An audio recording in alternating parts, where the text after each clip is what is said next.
Hey!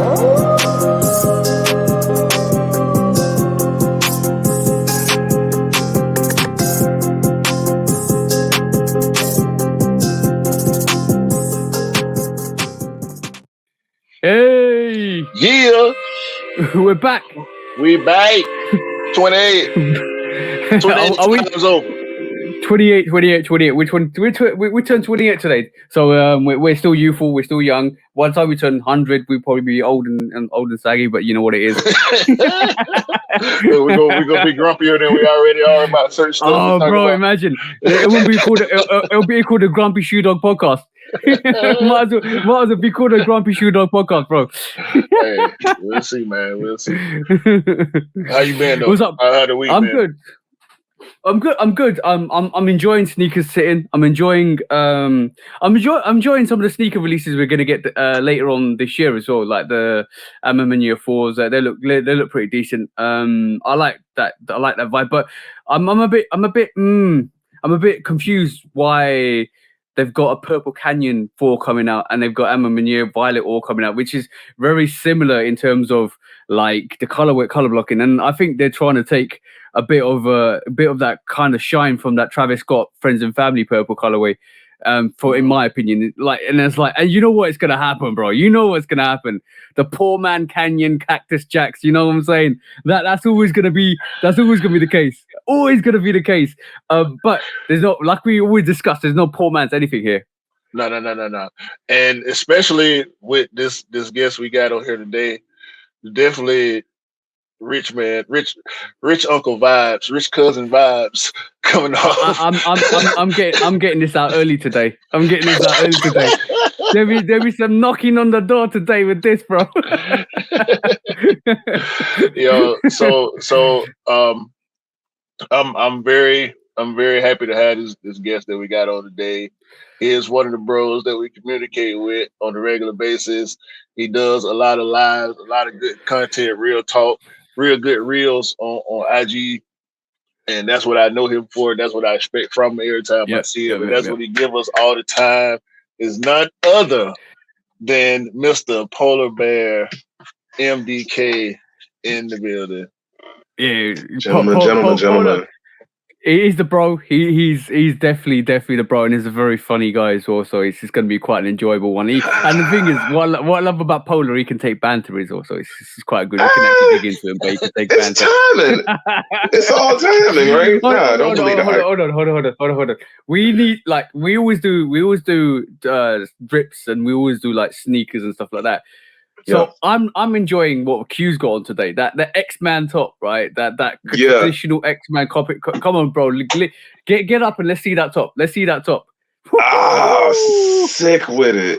No, cause the slight bit of marble right at the bottom. Love it. Yeah, man. But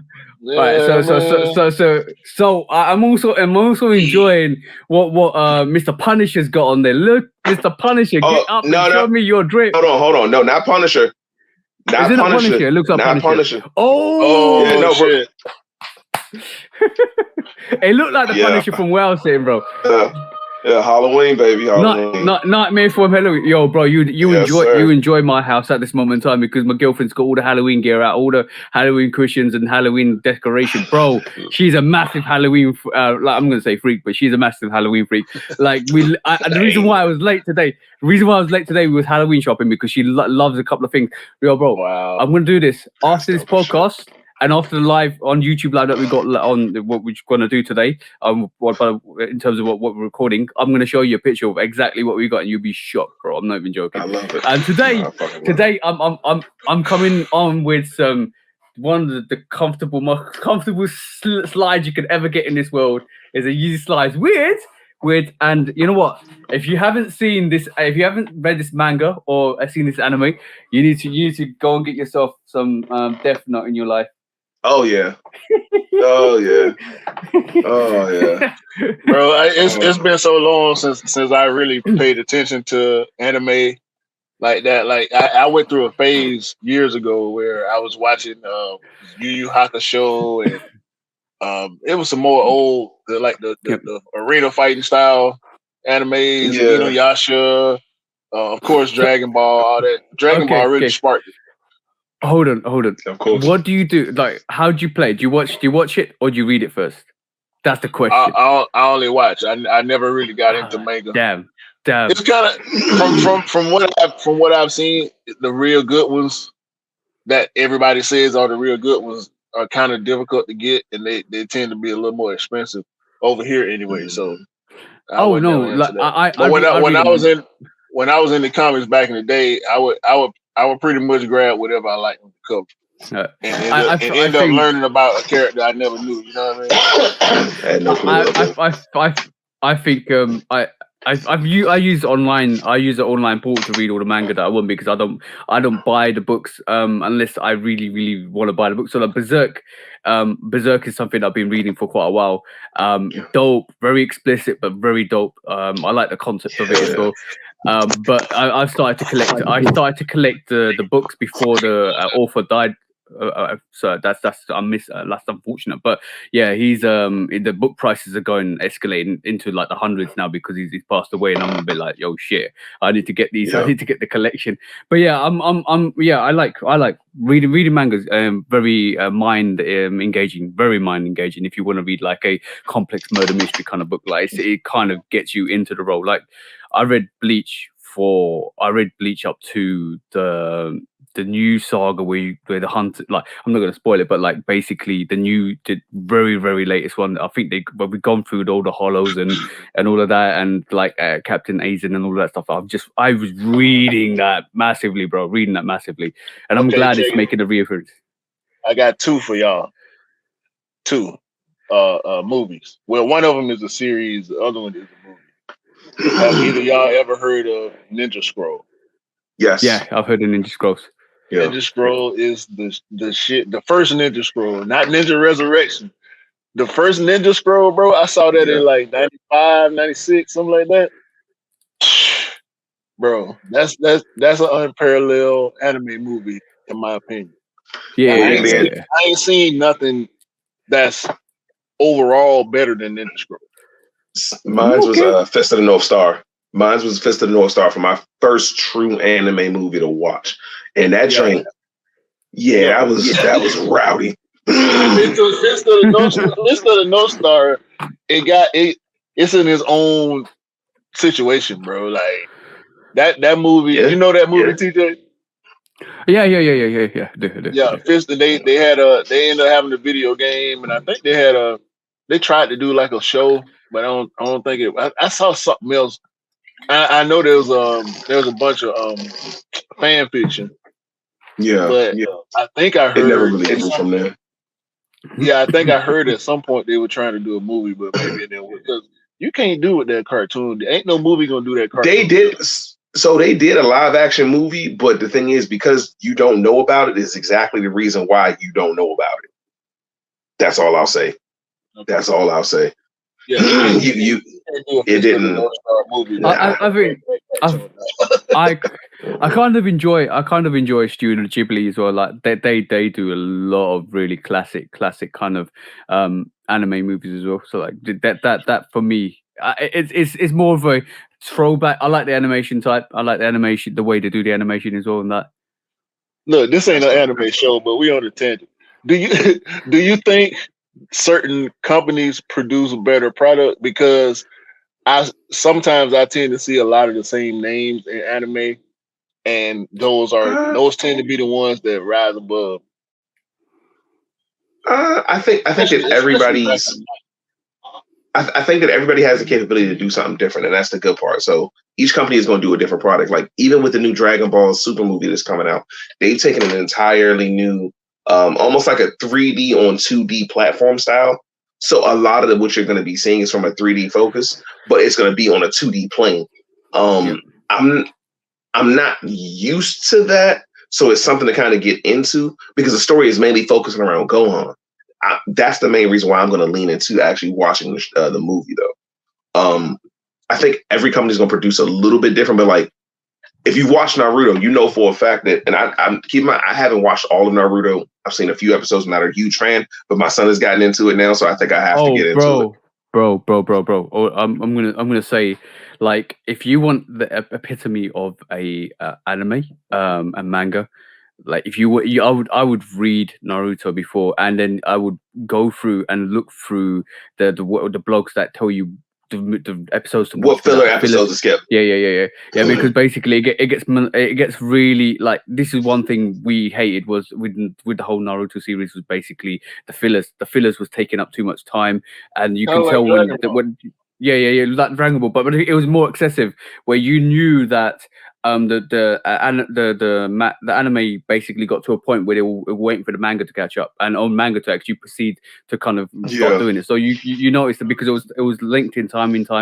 But the problem was, the thing is, what with Naruto, I'm gonna say, the way it was done and the way it was written, it was like, and this is quite unique to a lot of mangas out there, right? Is they will they'll build up the characters, and then they'll have the end goal, and then they'll have the scripture to write to the end goal, and and it's like, what wants to, how it's going to start, how it's going to proceed, but the end goal is the end goal, and whatever happens in between the end goal is always the end goal. That's always what's going to happen. And that's one thing when you watch Naruto and any other anime, is particularly very meticulous ones that actually know what they want to do with the manga, and this is why I enjoy it so much, is basically, when you read it and when you watch it, and you go, oh damn, by the time I got here, now I understood why all of this happened. And then when you go and rewatch it, you look at it from a different perspective, because you know what the end goal was, and all of a sudden your story based understanding went from 50% to 100% really quickly, because you're like, oh damn, this and this because happened because of this and this and this, and then like, it's so deep rooted, like the root was set 100 years ago, and this is why we got to this point here. And it supersedes Naruto as well. So like, yo, damn it, Marvel. without giving it, without no, bro. Marvel learned from animes and manga. You got to remember, the anime mangas have been around way before these studios. Facts. Like the Matrix was built off a manga, bro. The Matrix was built off a manga. Yeah, so like, what I'm trying to what we're trying to say, I'm not, this is not like an anime show, but what I'm trying to say is, like, this is why I enjoy touching different cultures and different kind of materials, because it gives you a better understanding of people's thoughts. And when you read mangas, you realize how deep it can get, and you realize by the time you finished it and it's all done and dusted, you realize, oh damn, they actually knew what they were going to do at the end. There was a plan all along. It was planned all along. It wasn't freestyling. It's not like you start writing a book and you're like, what? How am I going to start? How am I going to do the middle? How am I going to do the end? No, I know what's going to happen in the middle. I know what's going to happen in the end. Let's build that. No, that's the thing. That's the thing about anime. Just like I said, I hadn't read no manga, but watching animes is so many twists and turns, and everything always seems to make some type of sense, even if it's the most spaced out premise that you ever heard of. They make it make sense for that premise. You know what I'm saying? You gotta suspend disbelief so much and just go with whatever is going on as if it's reality, because that's where the writer is.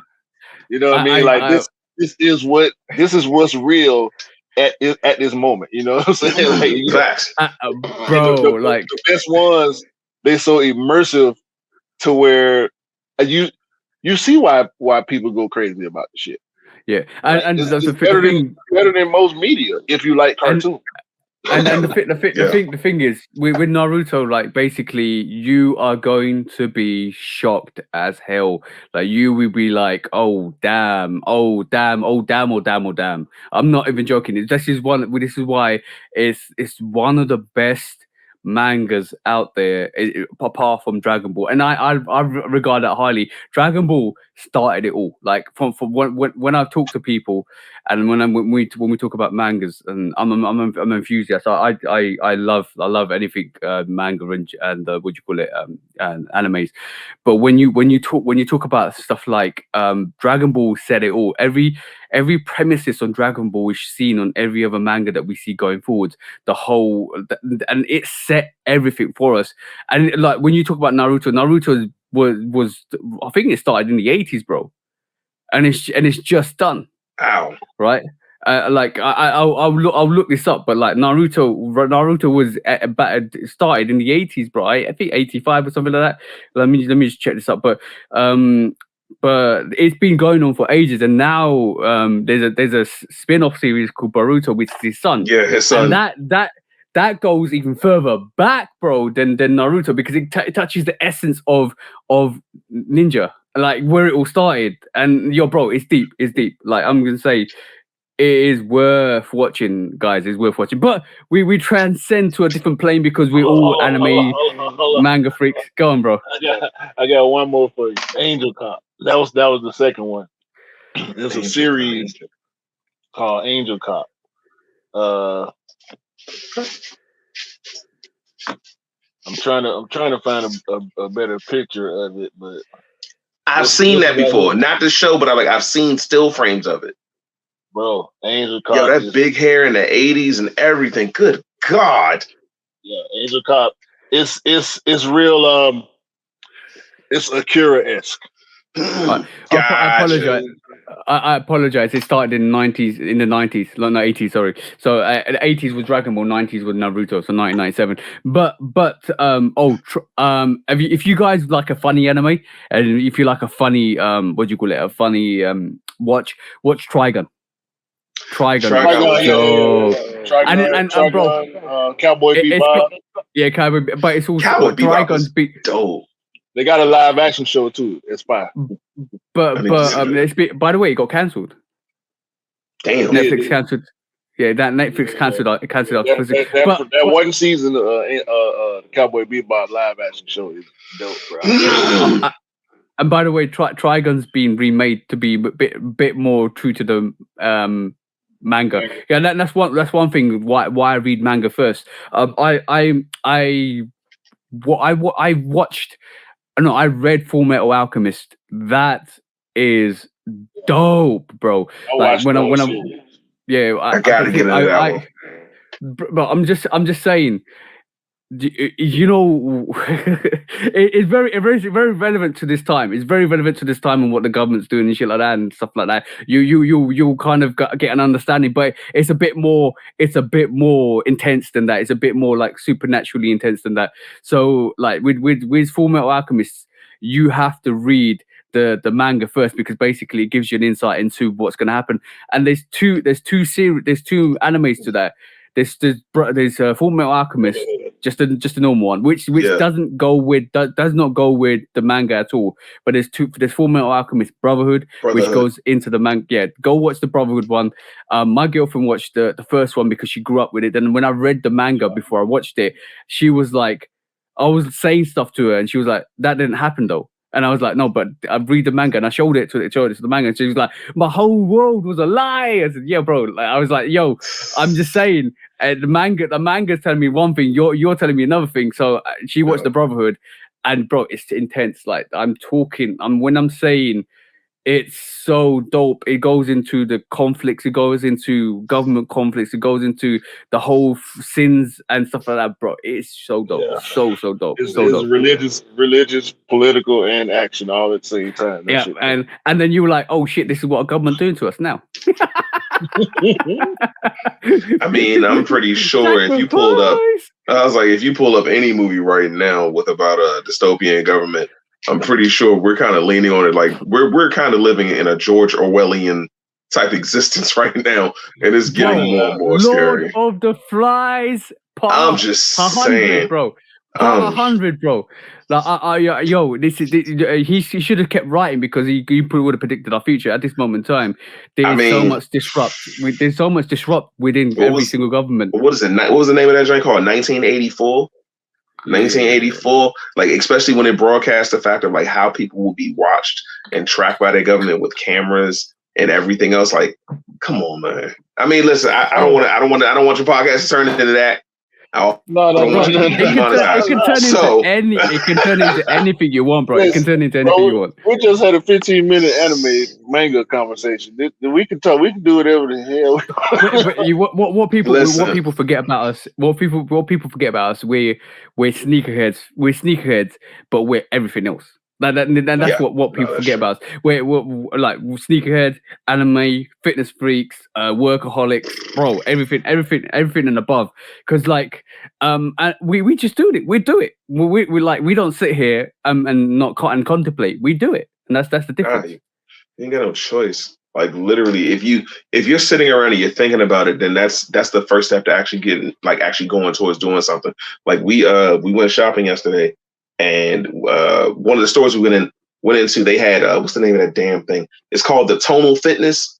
I don't know if you guys have seen it. It's like a wall mounted situation. It's like a glass circumstance, and it shows you the workouts, but everything adapts to, I guess, whatever weight output you had. So the missus was like, she said, well, why don't you try it out? We'll have something to converse about later. I was like, all right, cool.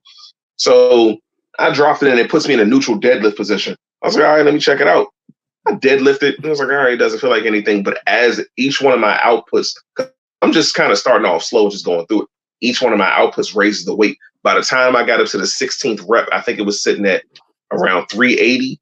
And I was like, I could actually feel 380 pounds of actual pressure for a deadlift each time. And I was just like, And so I sat up and I think I got the 16 reps and I stopped. And I looked over at her. She was like, didn't do anything for you. And I'm out of breath legitimately. I'm like, hold on. And she was like, are you out of breath? I was like, give me a second. This would be interesting to do in the house, especially if you don't have a standard, setup for your regular typical weights and everything. Now, granted, like you said, fitness freaks, I like to hear the clang of the weight. Like I like to see how many 45 plates I have on my bar. I like to know it. I know plate math better than I know regular math, realistically enough. That's just in my mind. But that thing right there, I was like, this ain't for no bitch. This is not for no bitch. And it can be moved around in so many different ways. So this can turn into a bench press. This can turn into a squat. They have different bars that adapt to it. And still it can turn into your bicep curls, triceps, whatever you need from that focus. So I'm just sitting there kind of like, I may look into getting it for the house, because also it's compact in space. As long as you have like anywhere between like let's say 3 by 4 foot space on your wall, they can kind of be accounted for or unaccounted for. Slap that thing on there, plug it in, and go for it. Yeah, so it was interesting to say the least. Yeah. So we do this, like as I was saying, we do this like on religiously. We do this because basically otherwise we won't be doing what we're doing. So at the end of the day, that's the way life is. And I encourage everybody to keep pushing. One of my motives is to keep pushing boundaries, keep pushing barriers, and then keep doing awesome things, because at the end of the day, everybody deserves to do awesome things. Everybody, and I applaud people to keep doing awesome things, and keep kind of pushing the narrative of what you want to do, and happiness is easily obtainable if you try to achieve it. It doesn't need to be money. It doesn't need to be anything. But you kind of need to find out what makes you happy, as in terms of your life, and go towards it. Yeah, man. Everybody deserves that. Everybody deserves to be happy. Of course, it's so much. I feel like some people feel like they the only one to do it. It's just people have different ways of dealing with it. I think fortunately enough, I'll speak myself. I got different ways of dealing with situations to where it's not, it don't break me down. But some people struggle with that, and I just pray for everybody to be able to find their ways around. You know what I mean? For the people that do struggle with that, I know it's difficult. I know people that struggle.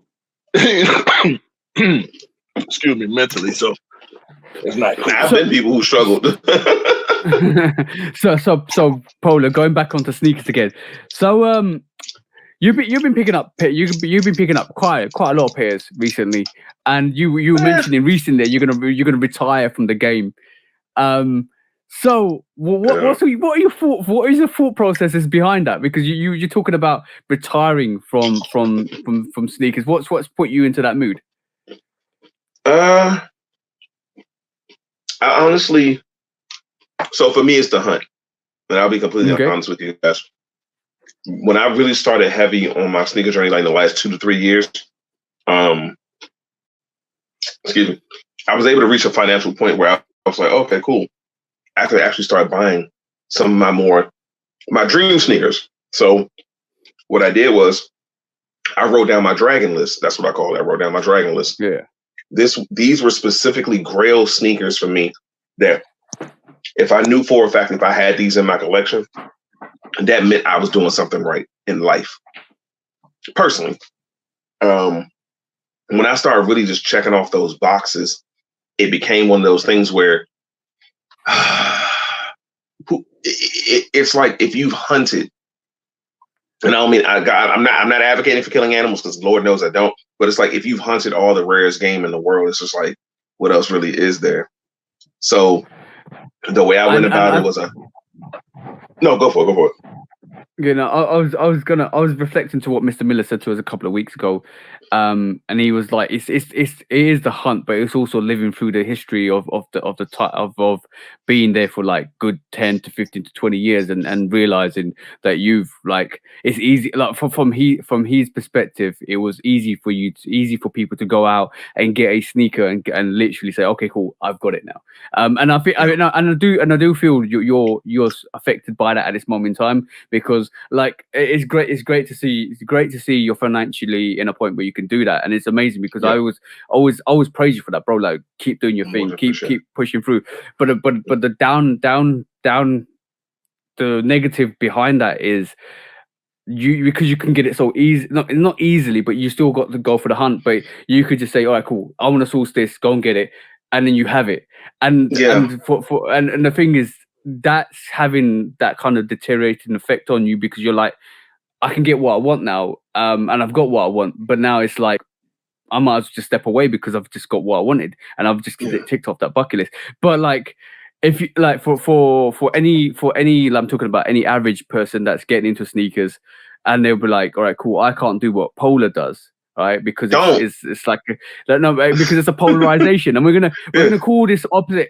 We're gonna call this episode Polarization, because it is a polarization. Because like for me, it's like if anybody new's coming into this and then like, okay, cool, I want to get everything really quickly. And it's in the space of like 2-3 years once they've got everything quickly, they're like, do I really appreciate? No, I'm not saying you don't, but do I really appreciate what I've got? Because basically, it's like I've got this really quickly, and I know what money's like. Money I can do bang bang bang bang bang, but then do you really appreciate it? That's the whole perspective. Like, and I'm not saying you don't, but what I'm trying to say is, I got you. Yeah. But I'm saying is what you're feeling now is, I've got it. Like now, what's more? What's more? You see what I'm saying? Like that's what I'm getting at. It's like a sense of desensitization, because there's this fact. Yeah, there are sneakers sitting in my closet right now in my collection that, honestly speaking, I still don't believe are here, and I think that's why I love remaining a student of the game. No matter what the circumstances are, anything I step into, I like to say I'm a student of it. Like, don't get this twisted, I'm a lover of it, but I'm a student of it, because I'm always learning something new. I'm always understanding something new. Yeah. I'm always trying to figure out what's the different aspect of this specific thing that I want to know about it. So being a student always keeps me humble enough to know that I have more to learn. And the thing that I'm going to say is basically, I don't think it's for us to knock that. I really do enjoy you getting the sneakers you do, because basically it gives me aspirations to do the same in the future. But like, basically it also kind of, we celebrate that success with you as well, bro, because from my perspective, you are a close brother, and from that perspective, I'm always gonna say, yo, keep rocking, bro, keep doing it. There's never gonna be any negativity. You might even cop like a £500,000 sneaker one day, and I'll be like, yo, keep getting it, bro. And for me, it's always gonna be the same energy, because basically, I do not knock somebody else's successes, because you worked hard to get there. But we're always gonna address the downsides as well. Is like, if it is too quickly, too soon, and you haven't got the not maturity, but you haven't got that experience in the game to be there like Mr. Miller has, because like he's been there, he's seen it, he's done it. You're almost like, okay, cool. I can't enjoy the years. I can't enjoy the pickups. But you see what I'm saying? Like, it's almost like, I don't necessarily think that's the case, because well, it depends on the person, and if that person really has the passion for it, they'll learn. They'll quickly learn. That that other someone else's way of doing it shouldn't necessarily be your way of doing it, because of course. You find yourself in some very, very bad situations by trying to follow what somebody else is doing, and you don't live that person's life. You know what I'm saying? And we can't jump the gun. We see a lot, because when you enter this culture and you're concerned about learning, you're gonna see a lot. You're gonna see. In our case, we tend to see everything. I'm just trying to address Polar's dysphoria for saying I'm now ready to quit. And the thing is, after 2 to 3 years of being in the game, I would have thought Polar would have been like, yeah, I'm just getting started. Well, so here's the thing. I've been doing this, realistically speaking, since like I got sneakers in my closet, and I'm talking about since date of 05. So I've been in it for a while. I've had the blessing of being able to be stable place for the last maybe 5 years to be able to kind of really amass my collection from a large standpoint. But like I got maybe 1, 2, 3, roughly 3 sneakers that are older than both of my children combined, and they're 13 and 8. 13 and 9, excuse me. So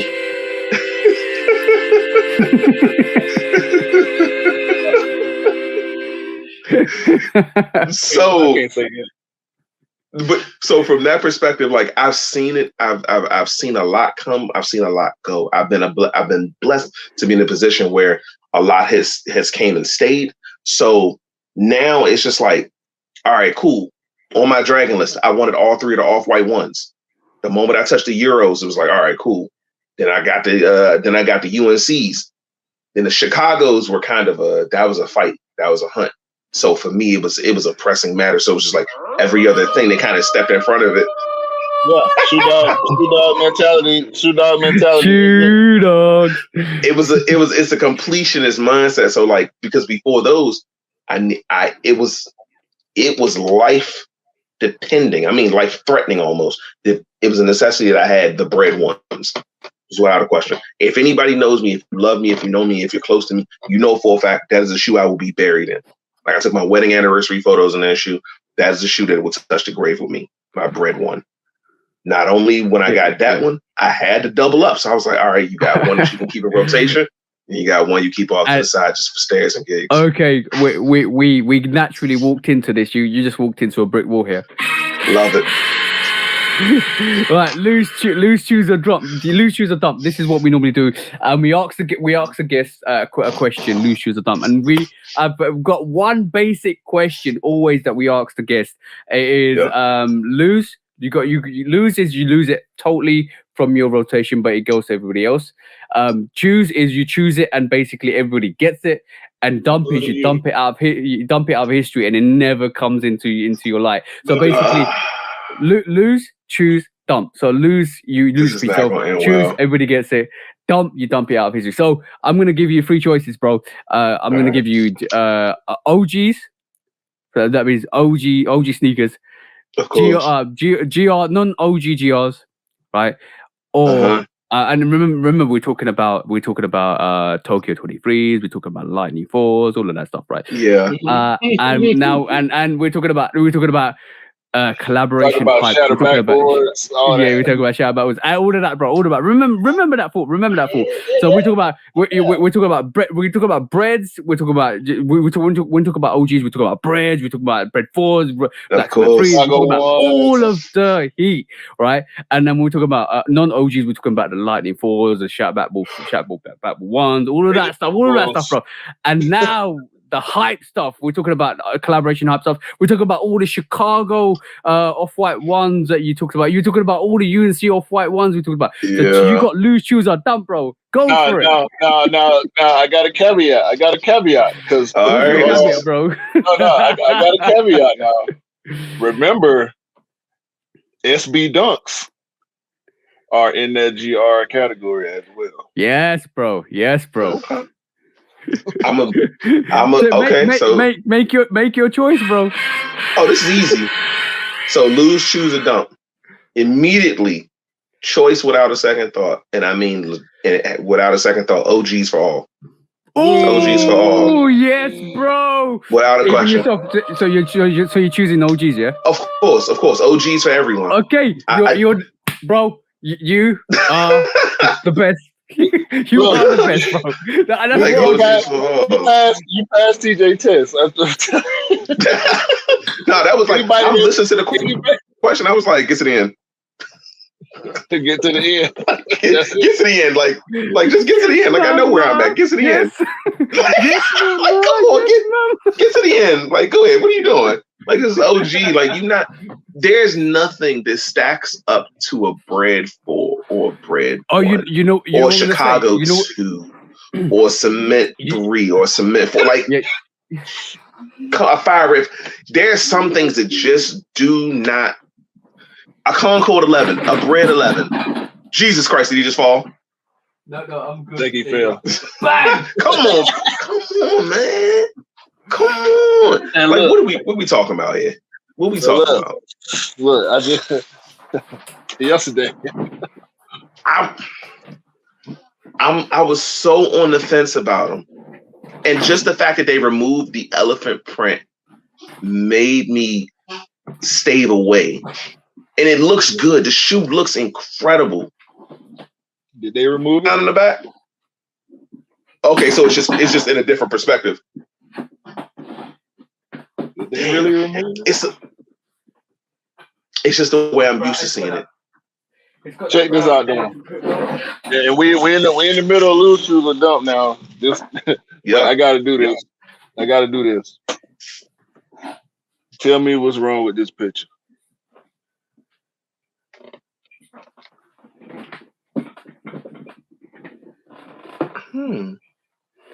Hold on. It looks to be tumbled leather. The toe box looks comfortable, which is a rarity. The eyelets, different color on that spacing. So I'm thinking it's very wrong here. Oh no. To me, it looks like the toe box to the actual tongue tag is one of them's a bit more elaborate. A little bit more. Yeah, a little bit more plush than the other. Bro, not plush, it's bigger. One's bigger. Look at the perforations in the tongue. Oh shit! One is staggered, and one is the one you're holding in this hand. So I guess it would be my right, your left. The perforations are going at a diagonal point. The other ones are going straight across. Look at that shit, bro. That shit is horrible. I'm gonna need I want Nike's entire factory in court. Whoever's letting this level of quality, because these are the subtle cues that, as no pun intended, these are the subtle things that sneakerheads pay attention to. Bro, this shit is perfect. Look at this shit is straight across, like laser lined. And like who didn't see that? That shit got a Forrest Whitaker eye. Like it's real lazy. Bro. And so they want me. Straight across. Straight. I ain't even have to look at none of my other threes, bro. because I'm not used to seeing it crooked. So immediately it came to my attention. You know what I'm saying? They expect me to walk around knowing this. It ain't like somebody gonna see it from an eye view, right? Anybody paying attention to that? But I know it's there. What's your general opinion on them on the desert elephant freeze? Because I've got a pair coming myself. Okay, cool. These are hard, bro. These are. I mean, look at that. I'm barely touching that, bro. That's plush. Yeah. I'm waiting for those. I'm waiting for those stealth 12s as well because I ordered those stealth 12s. I'm gonna see what they could look like. And that looks plush, bro. I was actually 50-50. I was actually 50-50 on them. No, these will go. But this pair, bro. And I did the review. I ain't want to do it on foot because I ain't want to put my foot on. There you go. I might be at the store tomorrow. No, so loose shoes are dump. So you chosen OGs because basically the reason what I was gonna say is that originally reason why I enjoy people saying OGs, right? And I can understand why Mr. Miller didn't say OG a couple of weeks back because basically he's had the OGs. He wants the new rotations of what's coming out in terms of just non-GRs to see what they look like. But because he's had all the OGs, he's got an OG room like full of OGs. So I can understand that. But if you're new and you're coming through, it's good to see that you respect the OGs because that's where it all started. That's where everything kicks off. Without the OGs, we will have nothing else. You wouldn't have any of it. You wouldn't have any of it. Exactly. And that's paying tribute to. So you chose OGs. What about what are you losing? What are you losing and giving to everybody else? What are you dumping? What are you dumping? Yeah, out of history, bro. Because we know what you're losing once we know what you dump anyway. So dumping means it never came into existence. Yep. We're talking collabs and we're talking GR retros. Honestly speaking, I dumped the GRs. What? Yeah, because you dumping shadow backboards. So shadow backboards. Lightning balls. You dumping UNC Chicago ones. Yeah. Obsidian ones. Yeah. I have a reason. I have a reason for that. And I'm dumping them all. And the thing is, the reason behind me at least choosing to keep the collabs is because I look at the work that's been done. And you've had individuals who stepped into the game, who've done things that, realistically speaking, with shoes we've never even dreamed of. We've lost one of the greats to the game, R.I.P. to Man Virgil. And the things he did with sneakers, whether you liked it or not, you can't lie.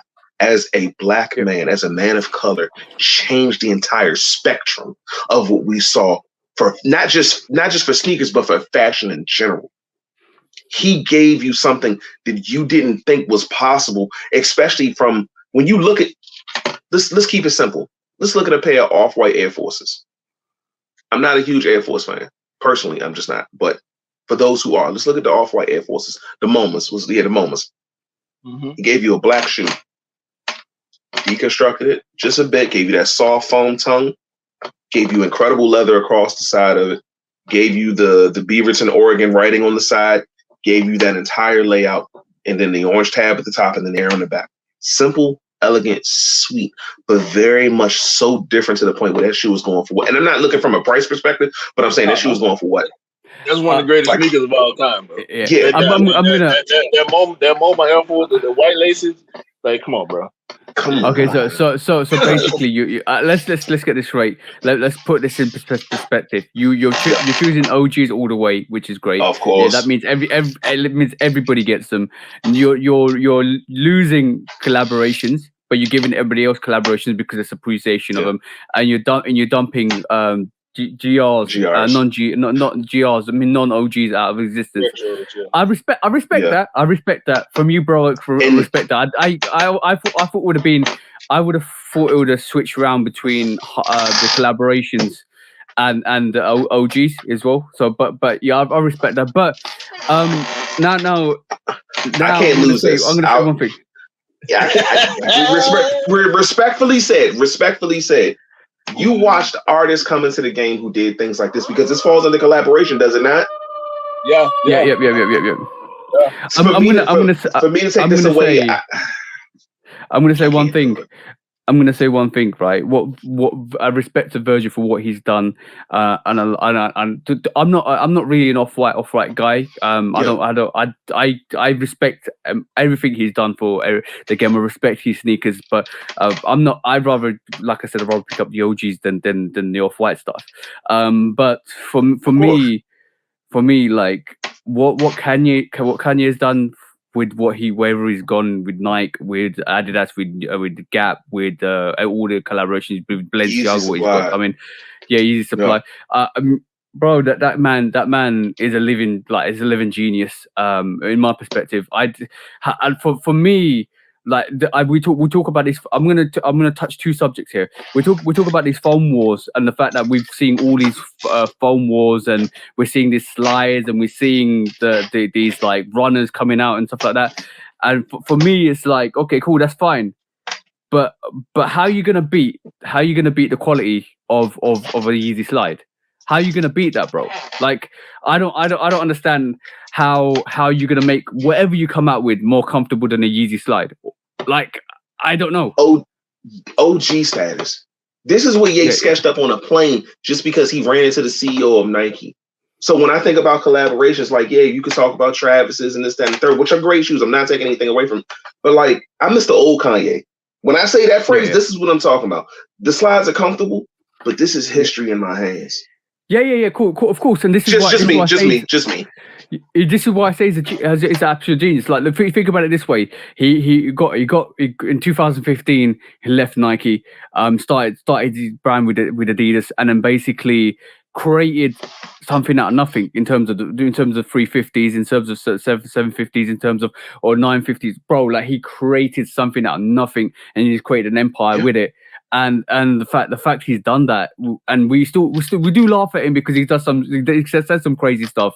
He does some crazy things, but from a business perspective, you can't get better than that, bro. You can't get better than that from a business perspective. You really can't, bro. Like, he was your first billionaire, your first black billionaire within outside of your normal standard of focus too of business. And we're not, bro, we're not actually ever riding anybody's coattails when they say stuff like that, because we marvel at excellence, and that's what we're supposed to be doing as a human race. We're supposed to marvel at excellence. It doesn't matter if you don't like Nike, it doesn't matter if you don't like Adidas, it doesn't matter if you don't like New Balance. We marvel at the excellence of other people, because when they put stuff together, you just gotta sit back and reflect on it. Like the new Joe Freshgoods, like Q seen them, and I've been so tempted to get them, bro. Like, bro, they're so dope in here, dog. Like, hey, I need them. And they look a little bulky. I can't remember which model it is, because Joe Freshgood is pretty much touching everything that New Balance. Oh yeah, without a second thought. Like we give it 9640. It's a 9640. 990. Okay. No, it's not a 990. It's not a 990. Pull it up, TJ. I'm gonna pull it up. Don't worry. We're giving New Balance 6 Man of the Year, right? Like, honestly speaking, like I gave them that trophy last year. At this point, they're starting 5. I mean, like, top 3 maybe. Shit. They've been New Balance is working. So they've been top 3 for me for the past couple of years. It's a 9060. Sorry, I got that totally wrong. But so basically, I'm not so versed into New Balance models, but like, bro, when they come out with stuff like this, like, bro, that shit is hard, bro. And look, it looked fucking gorgeous. It looked a little bulky to me, but in person, that thing's sleek, bro. Yeah, even the back looks a bit more better now. The more I look at it, I like that traction on the bottom as well. But that's getting used to. Yeah, it's dope. Like, I think I'll probably end up picking. This might be my first New Balance pickup, if I'm honest. That's really hard. Yeah. And we're also doing the fact that it's a comfortable shoe too. Like, it's a comfortable. Yeah. He blended that comfort amidst the style and fashion of having something so extravagant but still very elegant. Like that shoe dope And as shit, man. You know when it's dope. I asked my girlfriend a question because she's not into sneakers as much as I am. But I'll show her a picture and she'll be like, "Oh, that's dope. You should get that." And she's kind of really she's almost like my personal stylist. So basically, she's not into New Balance. She doesn't get New Balance. She doesn't really understand why they put an N next to the medial panel and the lateral panel because she's like, "Nah, I don't like it." But when she looked at those 1960s Joe Freshgoods, she was like, "They're dope. They're dope." Yeah. And it's like, I'm surprised you never went in for them. And I said, "Yo, I'm surprised myself." But yeah, they are dope sneaker. On my little subject that I was gonna touch back onto the loose shoes and dump. So we were just talking about you dumped. I respect your choice, but you dumped non GRs, non OG GRs out of the thing. Yeah. So now my what if scenario is like, oh shit, here we go Here again. go my again. my what if scenario is, see we get OGs every 5 to 7 years, right? That's the rotation for OGs in terms of like Bread Ones, Chicago's, all of that stuff. We get that every 5 to 7 years. If the big question and the big what if is, if we didn't get non OG GRs, would we ever get collaborations? Like, if you let's rewind time and go back into like 1985, and then past Michael Jordan's career, and then the re-retro of some of his OGs. But if we didn't get the placeholders in between for second tier silhouettes that basically are regarded as grails as we speak, like Citruses, Lightning Force, all of the stuff. If we didn't get those, and we didn't, and they continually didn't build up the hype for those retro, not like second grade, alternative OGs, let's just say that. Will we ever see this collaboration? Will the hype ever be still alive to this day? Because I feel like GRs get a bad rep anyway. Because basically they started. We've seen a lot of them start to sit, but they still have a massive relevance to what the culture that we've been brought up in. Because without OGs, there's nothing in between. If you think about it. Without OGs, we would still be waiting for every OG to come out. So the hype will never be. The hype will be there for just OGs, but we'll never have the collection we've got now. But will there ever be a chance for getting collaborations? Imagine a world where we only got those OG retros every so often. There were no other retros in between. Just OGs. Exactly. Exactly my point. And bro, I'm not disrespecting. Of course. At all. I'm just opening up the discussion because this is quite interesting. Because like for me, every sneaker is essential because like past the OGs. If we didn't get the sneaker ranges, if we didn't get like re-retros of different colorways of this same color blocking, will we ever be amped for like a collaboration? Let's just say collaboration started massively started in the last 3 to 5 years, right? Massively. I'm talking like they got tired, they needed something new, they got new designers on board, they revamped the whole line. But will that ever be an issue? Will that ever be a discussion or even a branch on an olive leaf that we will be doing these collaborations without the GRs? Because it will just be a Nike like, yo, you guys enjoy these OGs. Let me release these OGs every 5 years. Oh, in actual fact, we need to keep building our base. We need to keep building the hype for these. Let me release these OGs every year. And then all of a sudden, like every alternative year, and all of a sudden, it will just be like a Air Force One, all black Air Force One, or all white Air Force One. See what I'm saying? So now you like there'll be no hype on these OGs at all. So let me offer you this premise. 3 men on here, right? I can assume that nobody on here is vegetarian or vegan. Is that a fair assumption? No. Okay. You're right. So I'm gonna ask this question: does every man on this panel enjoy a really good steak? Yep. Good steak. Okay. So let's do this. Let's say you have a good steak. I'm talking about tender. You can literally slice this with your fucking fork if you had to. Yeah. A steak so good there's like, all right, bet. You look forward to it. You have that steak, let's say twice a year. Just because you have meals in between that does not remove the fact that that steak that you know is coming doesn't remove that taste from your mouth of how good that steak is going to be when you get it. Yeah. So for me personally, yes, I don't disagree. The GRs are a necessity. Yes, they do keep the hype coming. They do keep it coming. But at the same time, I also feel like there's a lot of fluff in between that. Whereas if you removed it, I'd still be looking forward towards this. I agree, but like when we talk about GRs, when we talk about non OG sneakers, when you talk about shatter backboards, that set the standard for leather. That's set the standard for quality.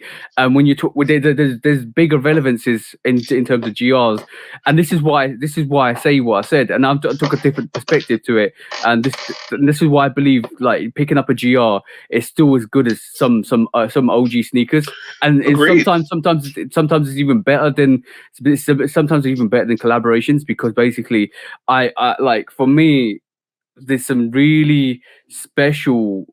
It's almost like they design a GR sneaker, and then they wish they designed it when Michael Jordan was playing because he would have worn it. That's how it feels to me with some of these really, really good GR sneakers. Well, like, not even GR. Let's not even call them GR. Let's call them really good non-OG sneakers. Because like Lightning, imagine if Michael Jordan played in the Lightning 4 or Tokyo 23 or your bro. Do you see what I'm saying? Yeah, if the rules that they have today applied back then, and they were doing these colorways, all these crazy colorways that we've been getting since he played, I think he would have played in a lot of them. Oh, I definitely bro, can see it. This is the biggest one. The rage. Imagine if he played with a Raging Bull vibes. The red jersey, the red away jersey. I can see that. I can see that. I can definitely see that. Black pinstripe. But I think for me personally, the quickest thing, that's dope. The quickest thing in my mind, even now as I close my eyes, I only see Mike in the band once. I see Mike in the Chicagos. Honestly speaking, if you fast forward some years into the future, I see Mike standing there in a Wizards jersey in the 17s. So for me, in my mind, I'm not sitting here saying I wouldn't be bothered if I lost the GRs. That's not what I'm saying. But what I'm saying, this wasn't an easy decision. But no. I'm not knocking the decision, bro. I know. Your rationale determines the ease of answering the question when it comes to lose shoes or dunk, because you have to make it make sense for you. You know what I'm saying? Of course. And that's why we ask people this question, because we want to know the reasoning behind why it's not about what you choose. Of course we're gonna be shocked, because you like to think you know sometimes, and not that I assumed what you was gonna choose. Of course. But the fact that you did choose OGs was a great feeling, because we also choose OGs, and most people do. But I think really differently to a lot of people, bro. You notice that with me, because like I respect your choice, 100% respect your choice, because basically, and the thing is, I don't like it when everybody's the same as well, because it just means that life is boring. But yeah, I respect your choice, but I just wanted to open up that discussion because it intrigues me. I wanted to throw that grenade and walk away to just to see what happens. Like, see what happens. See what I'm saying? And bro, this is why I like people that like-minded, that actually are open to taking information in and having that discussion rather than arguing. Because like there's a lot of sneakerheads out there that will say, I'm picking this, I don't care what you think, if things are dead, this is dead. Nah. No. Do you not understand the relevance? Do you not understand why certain things are supposed to be the way they're supposed to be? If they weren't supposed to be the way they're supposed to be, then we won't be in the timeline that we're in at the moment. So that's what you got to remember. Everything precedes what you've actually seen now. So everything actually works to, like, you can't, like, it's like make it, like you said, bro. I'm going to go back to your fine steak description, because if you don't put the oil in the pan or the butter in the pan, you don't put the garlic on or the salt and pepper on the steak, it's not going to be the same. You're not going to get to where you want to get to. So that's the whole thing. Put the ingredients together and get the perfection that you want. And it might not be perfect. And I'm not saying sneakers. It takes time. I'm not saying sneakers at this moment are perfect. It takes time. And the thing is, the amount of disrespect I'm seeing with all the sneakers that are coming out with the Midnight Navy 6s, with all the Air Trainer 1s that are coming out, or the Air Trainers in general, with just generally stuff that's coming out, and people like, yo, OGs are dead, blah this, blah that. Like, no, not OGs, I mean, non-OG GRs are dead. Like, yo, bro, do your thing. Just do your thing. But remember to pay tribute to where everything was before. See what I'm saying? Everything has a place. But on that note, with this conversation, I think we should check out this new thing I came up with. Well, actually, TJ came up with, and I illustrated. But by the way, before where do you sit in that tier, bro? the Shoot Dog podcast hyposcalometer listo tiers. Listo tiers, hyposcalometer. So I came up with a concept, but Q came up with that name. That's dope. So look, we all know. I think this list is pretty agreeable on a general, since we just got through breaking down the difference with the Lil Chuba Dump question. Because a lot of people don't look at a shattered backboard or Tokyo and put it in the category it belongs in. It kind of really belongs in tier 3. Yeah. So really? So yeah. I came up. Me and Q were talking the other day, and I literally looked at it. Okay, cool. This is a hypermeter for a scale, but because I wanted to kind of reflect on what's actually happening right this moment in time. So and this is not for the old generation. This is a massive caveat. This is for anybody new that's getting into the sneaker game, or anybody's there. They've been there for the last maybe 3 to 4 years, right? So at this moment in time, everybody values a super limited sneaker over a collaboration, over like in terms of super limited, we're talking about, it could be collaboration. Super limited, we're talking about Travis Scott reverse mochas, we're talking about Travis Scott fragments, we're talking about all of that. Super limited, everybody wants to go for that, and that's the tier 0. That's the epitome at the moment. Probably not for most of us, because I don't really care about that stuff. I will pick up, like I said, pick up what I want, and I'm not really feeling that whole Travis Scott 1 wave at all, right? So I will go for E. I will pick up sneakers for E if he wants them, but that's what I regard as tier 0. Tier 1, everybody wants that collaboration. It might not be the super limited, super hype. It might just be that collaboration. The Air Max 1, the Air Max 1 Travis Scott collaboration, or the new, maybe not the new unions, but we're talking about all the Jordan 2 collaborations that are coming out. So that comes under collaboration. They're not super limited. Yeah, exactly. They're not super limited, but but it's still hard to get. That's the tier 1s. The tier 2s are the OGs. So everybody's now not really thinking about OGs as they are to like. They're like, all right, okay, cool. Like I've actually heard people say this. I would rather get the Travis Scott 1 reverse mochas over the Chicagos. I've heard somebody. Then they need to be harmed. They need to be taken outside and just laid down. And this is why I've given it tier 2, because I feel I sit in tier 2, because basically I would go tier 2 downwards from my perspective, because I would pick my first priority for every release is an OG. And that's OGs facts that I want to pick up, so that's my priority all the time. Then tier 3 is the non-OG retros that we're talking about, Lightning 4s, we're talking about all the other non-OG retros we're talking about, and then everything else comes after that. So that's the tier list. So where do you sit there, bro? I'm not gonna lie to you. I'm probably in 0. No, I'm not in 0, because here's the thing. Yeah, I hate y'all. Okay. Visual aid, really quickly. Visual aid. See. You gotta. He about to pull out some more 10-0 shit. What? All right. Real quick visual aid. Let me take the scale down. We gotta see this shit. So, real quick visual aid. If anybody knows me, they know I love Blazers. I love Blazers. Yeah. This is my Air Force. Comfortable shoe, easy to wear. This is the popcorn Blazer. Yes, so, fresh since 77, the golden popcorn on the side, literally Nike on the back. And if you look inside, there literally is popcorn in the insole.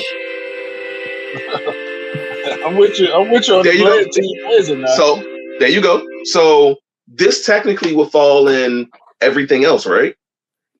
Yeah. Technically. Yep. Okay. Yep. I got at least 1, 2, 3, maybe 4 or 5 regular just pairs of Blazers just laying around because they're a comfortable shoe. I honestly say yes. I will fall tier 4 to a degree, but then there's going to be. Let's use this. Let's use this as a volume meter. Like everything at the peak is where you go to, and everything else you actually falls under. So like, let's keep it at that because basically, I'll say I'm a tier 2 because I will pick up. My volume level goes up to OGs and then down. See, but then when you pull out Serena Blazers, and just because the Blazer, no. Look, just because you're a Blazer guy, just because you're a Blazer guy, I expect you to have the off-white Serenas, right? Yeah. I expect you to have the other off-white Blazers. The Hollows Eve, they're behind me too. This was just easy to grab. Because you're a Blazer guy. Right. But Polar. I feel like you I feel like you was about to try to convince us that because you're a Blazer guy that you fall in tier 4. For that, sir, I don't know. No.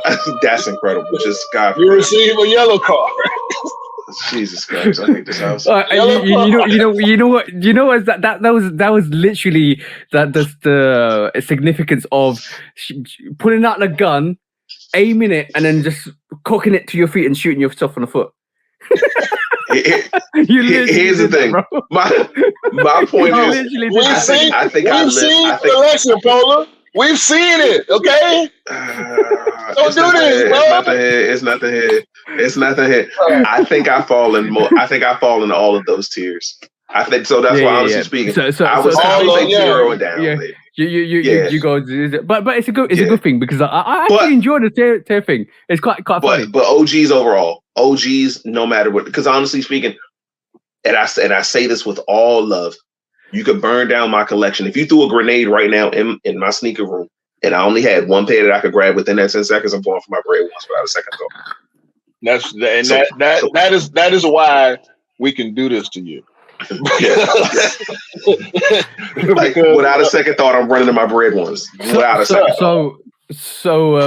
By the way, when we talked about OGs and what like basically the closest you're gonna get to an OG that you wish Michael Jordan actually wore, we just to say this a lot of people. This is the very conflicting sneaker, the cool grey 11s.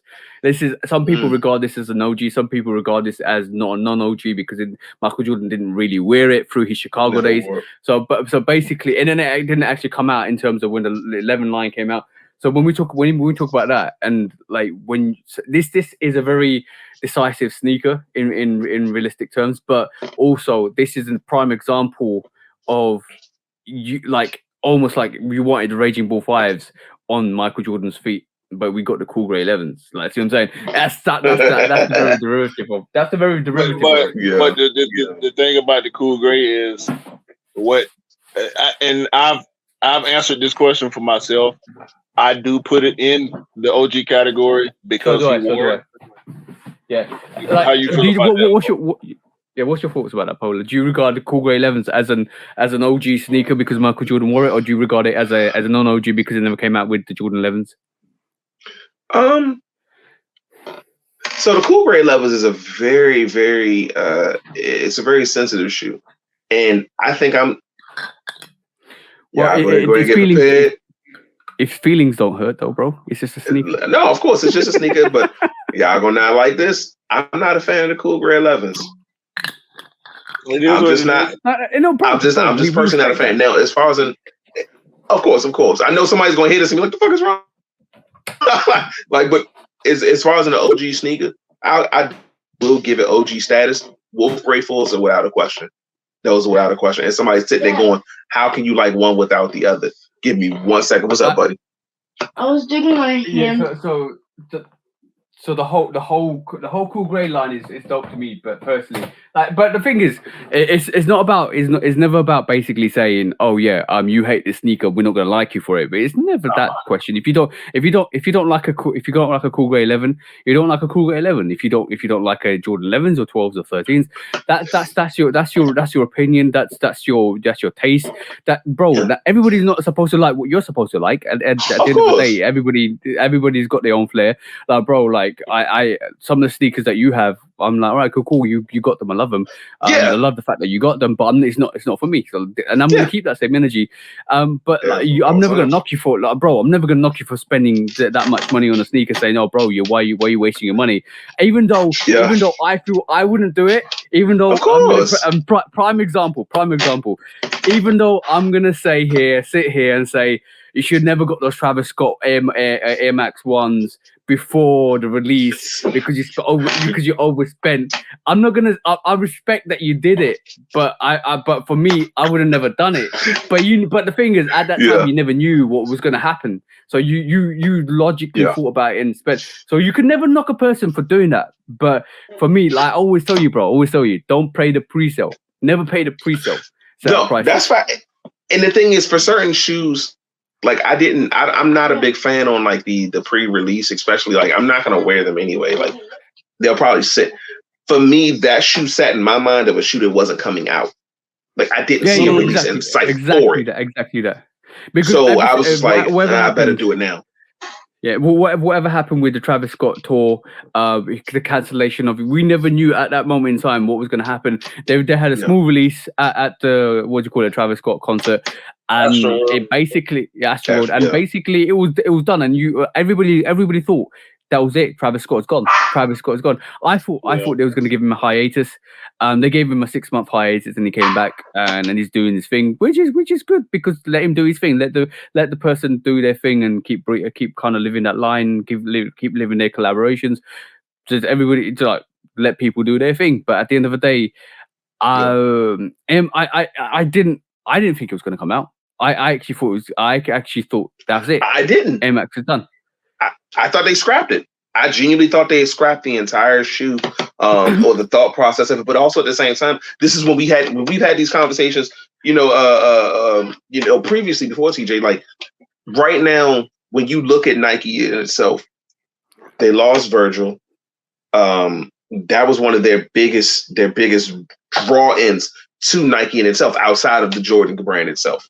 So you look at the fact of collaborations, they kind of needed to keep Travis around. Because Union has been killing it. They've been holding up very, very well. I love the dunks. I love the twos. I think they gave a beautiful resurgence to the twos. Yeah. But at the same time, I don't think that they were going to throw out the baby with the bathtub with that whole Travis situation, because there was too much money to go down that drain.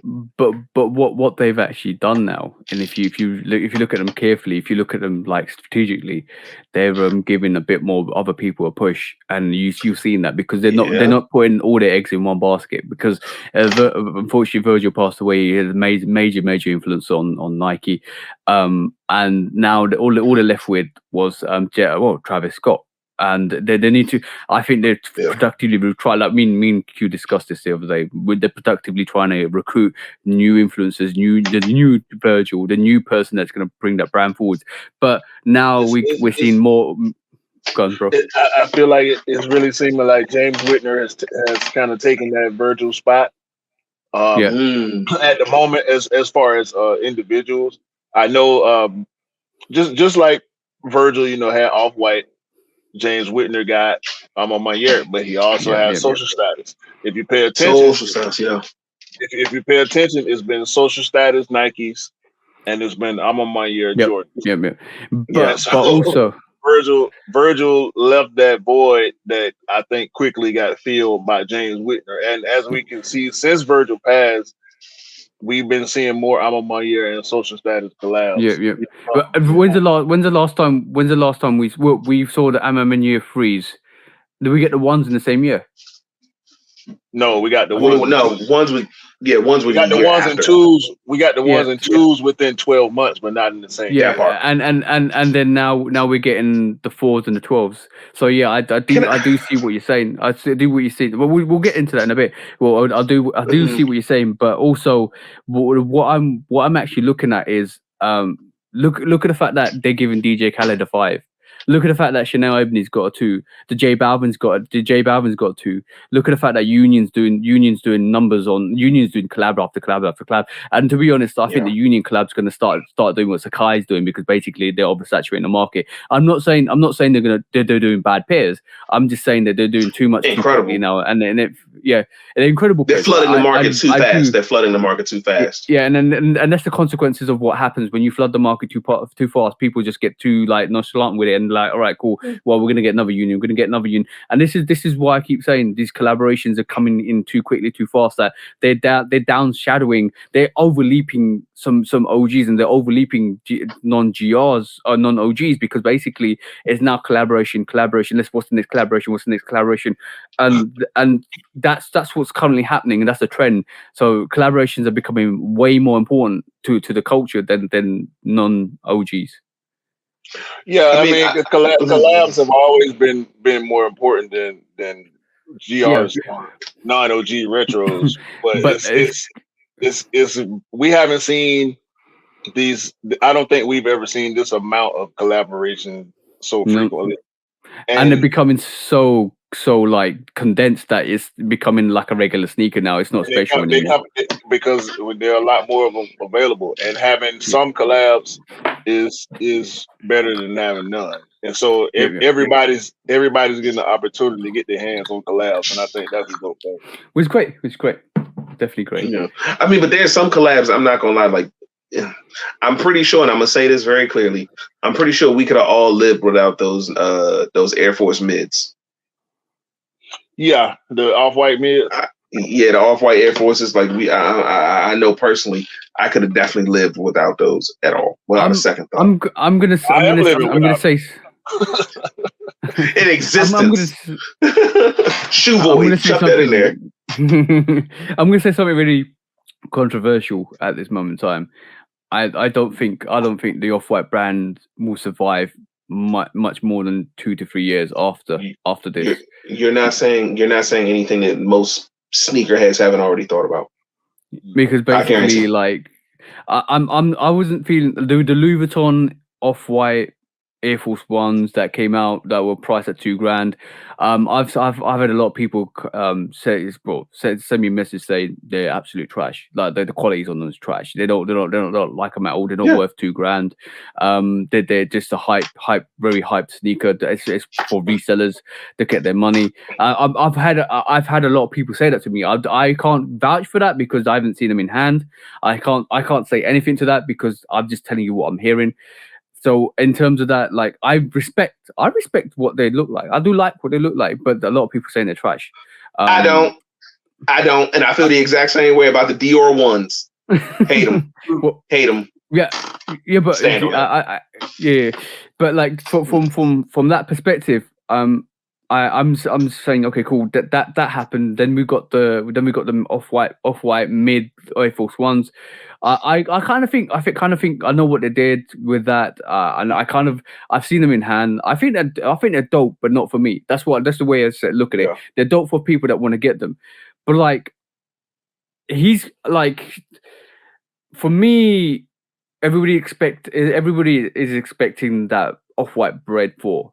Everybody is expecting like a lot more canary yellow old variation. Yeah. I was about to say the canary yellow ones. Well, that's at least the canary is a real shoe. Yeah, and like so is the bread. It's just in a museum. Yeah, it didn't release though. It didn't release. I know everybody's expecting the canaries didn't release either. Yes, they did. They did a sneaker stash, and they released on the website. On the Canary Yellow ones? Yes. 2 release. They did a sneaker stash, and they released also on the Off-White website. I know because I tried on both times. Enough said. That is a real shoe. It is not a trophy room situation with that Canary Off-White one. Huh. And we have not seen the green one. See, you ain't retired yet, are you? Yeah. Paula's mind's ticking now. It's literally like, well, yo, did those Canary ones come out? I need to get myself off here. I didn't say anything. I just thought about. And I can see under the table. Paula's like this. No, it's okay. It's okay. Yo, give me those Canary ones. Yo, bro, I don't doubt if they're there, you're gonna get them, bro. If they're there, you're gonna get them. Hold on. Listen, I'm just gonna do some research. Yes, sir. We just established via the Shoot Down Podcast hyposcalometer listo tiers. You fall at tier 0 on the listo tier. Okay? So I haven't confirmed nor denied anything of the sorts. You ain't got to. All I heard was a good piece of information. Listen, everybody goes to PolarbrMDK on Instagram. He'll be. Y'all make your own determination. So, just to let you guys know, that Polar's going to hold a live next Wednesday at 7 p.m. to showcase his Canary Yellows. Tune in to find out. Stay tuned for the unboxing. Hey, this is a terrible work environment. Listen, all I did was just listen. I was like, oh, okay, that's interesting. And by the way, no shades thrown, because we're going to give you a round of applause for that. Now listen. We got red cards, we got yellow cards, and we got the big book. We gave you a yellow card because you was about to try to make us believe that you fell under tier 4. That if any violations will be flagged. Okay, so gotcha.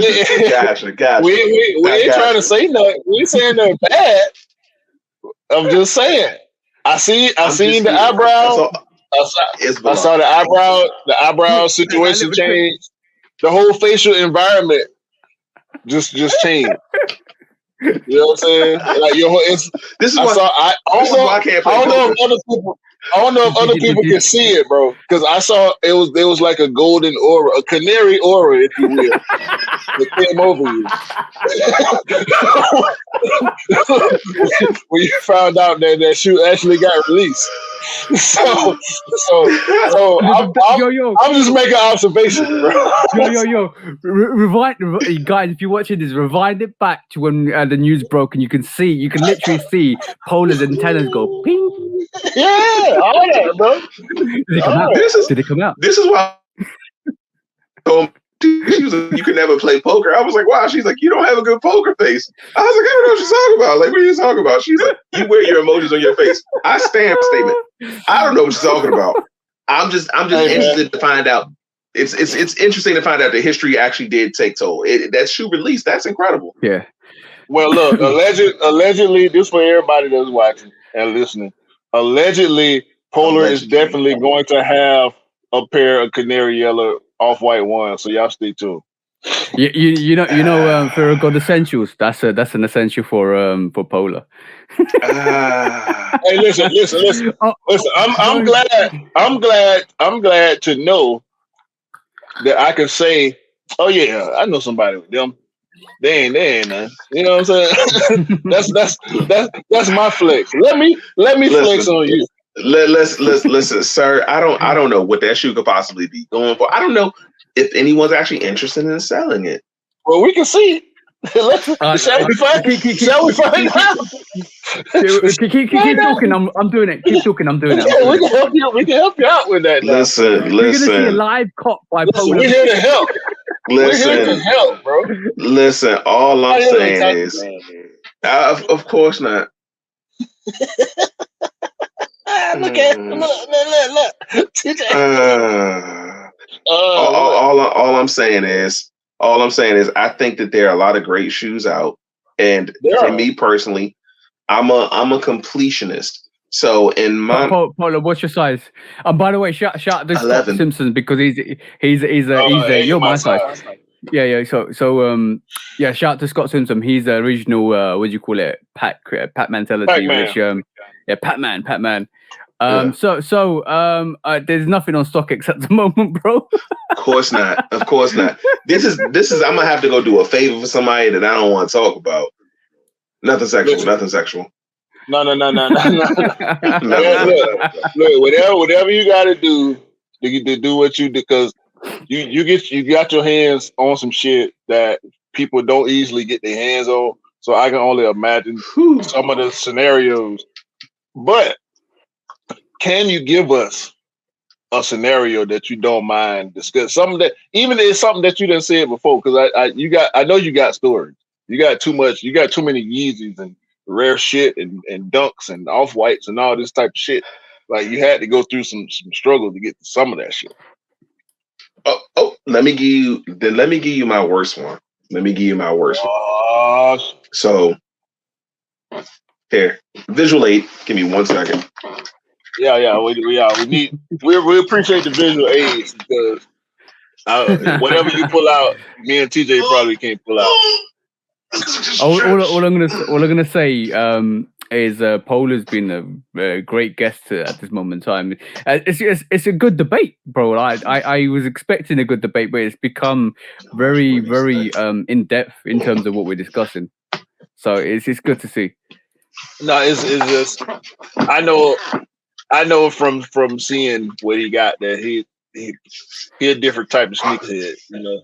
So it's always good to have different personalities. So we know this shoe, right? You hate it, you love it, you feel indifferent about it. We know this one. Yeah. This is where it did not start for me. It did not start for me here. It actually started for me here. Okay. Now, I wanted this shoe when I knew it was coming because everyone said they hated the color blocking. They hated everything about it. I was like, all right, that's great. I love it. It's a white and blue shoe. I love it. I love that it still has all the things that I like about the Travis and the Fragment. I genuinely enjoyed this shoe. The shoe was incredible. I feel the same way. I think I like that one better than the low. The low doesn't even sit in my existence. Like I'm just not a fan of the low. No shots at anybody who does. Just not my thing. I'm a fat guy. I got thick ankles. They don't look good in low top Jordan ones. Just period. It just looks weird. So I was like, all right, cool. Do the highs, you'll be fine. So I remember when this shoe came out, I'm talking, this is when I was on grind mode. I was fully focused. And I remember saying, like, you'll get them, just take your time. You just got to take your time, be prepared.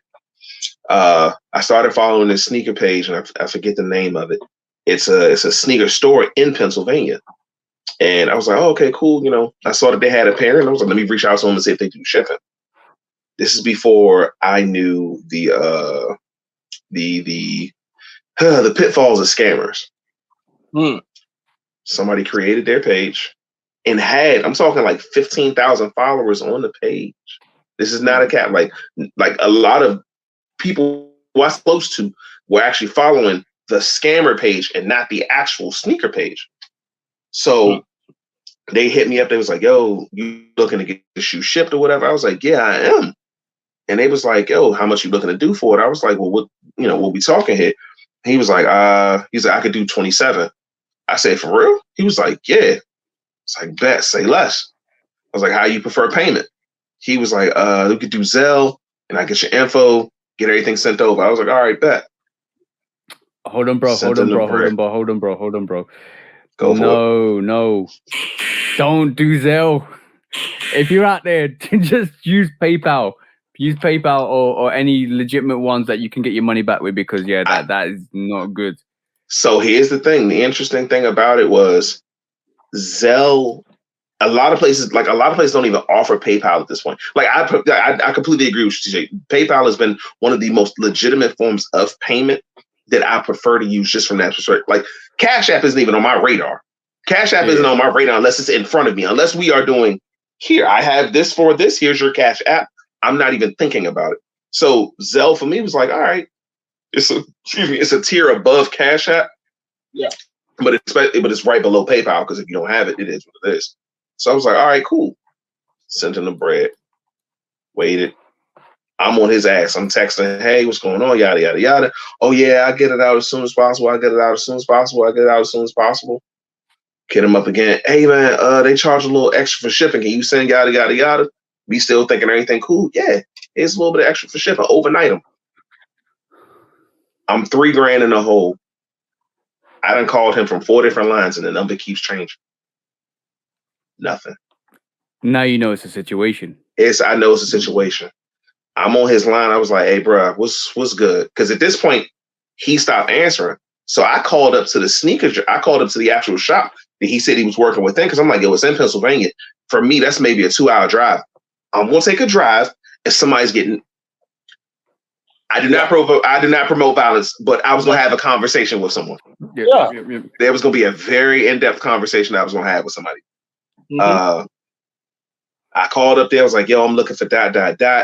They said they work here. He was like, nah, nobody works here by that name. And I said, excuse me? He was like, yeah. Do you follow ... page?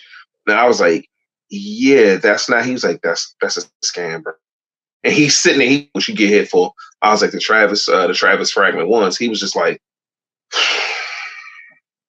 I'm so sorry. He was like, I'm so sorry. He's like, that's not us. He's like, that is not us. He was like, yeah, I recommend you report that page. So I'm sitting there, I'm heartbroken. And not because of the money. The money, please don't take this, any person don't take this the wrong way when I say this. The money wasn't the problem. It was the problem of the feeling of feeling taken at that moment. Feeling like you just had something. Taken advantage of. Taking advantage of, especially I'm a really trusting person. If you say you're gonna do something, I take most people just on their word. I don't need a lot. Like if you sit there and say, I'm gonna do this, and I'll say, if we agree to that, all right, say less here. That just is what that is. And that's just out of my face value for understanding that if I give people a chance, they will show me who they are. And sometimes it's not good. Yeah. So I'm sitting there on my phone. I'm sitting there contemplating. My wife, she's asking me, how are you feeling? I was like, I'm pissed. She's like, I know that. She's like, but how are you feeling? And she looks at me like, I'm not even gonna bullshit you. Like one single tear falls from my eye. She was like, you feel hurt? I was like, I definitely do. And it wasn't about the shoe. It was just the fact that somebody was so comfortable with lying. In my mind, about a small amount of money. Like it's $3,000. It's not even that big of a deal. So I was like, all right, well, time for me to get back to work. She was like, what are you going to do? I was like, let me figure it out. So I called my bank. I hit them. I explained the situation to them because I had actually sent the dude the request to send the money back. Never did. I called my bank up, let them know the whole situation. And this was during the height of COVID. So this was 2021. This is when scamming was running rampant. Like this shit was bad. So I called my bank up. I was like, listen, this is what's going on. I don't know if there's anything you can do for me, but ... They was like, oh, okay, well, there actually is. I was like, what do you mean? She was like, since COVID has really kicked in so heavy, scamming has been a major circumstance that's really taken a large toll. She's like, did you file a police report? I was like, yes, ma'am, I did. She was like, okay, do you have the ID? I was like, sure do. And I was like, I actually have a list of the phone calls that I actually received, as well as the text messages that, were responded to. She was like, okay, cool. She's like, what I'll do is I'll process you up to, our next level manager. And from there, we'll see what we can do. I was like, all right, that's all I can really ask for. Long story short, the manager understood what the situation was. They understood how everything went, and they actually gave me my money back.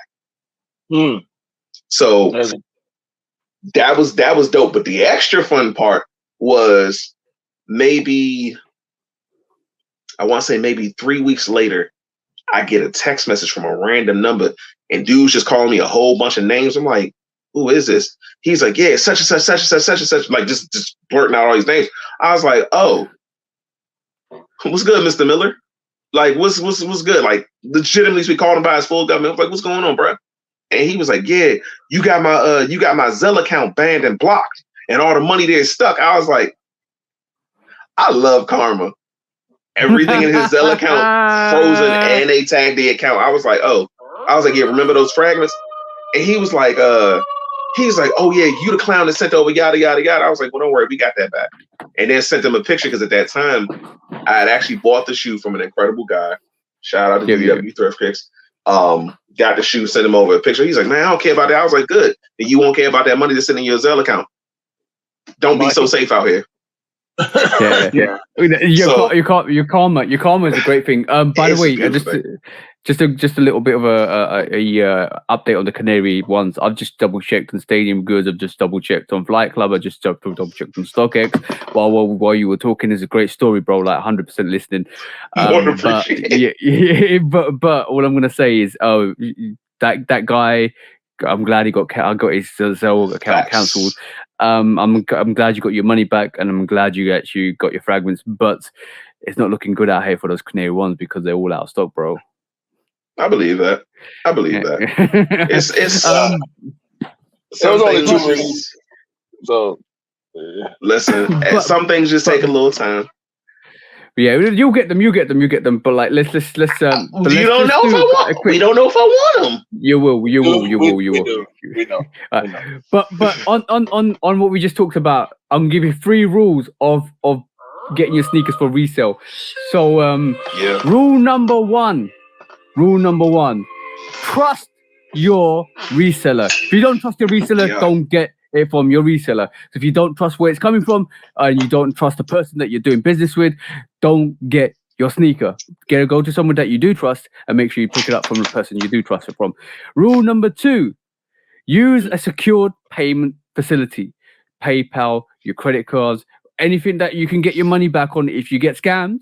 And in the rarity you do get scammed, if you do know your reseller and it does scam you like the day of Kicks, then you can get your money back. Make sure you basically make sure you kind of pay with a secure account.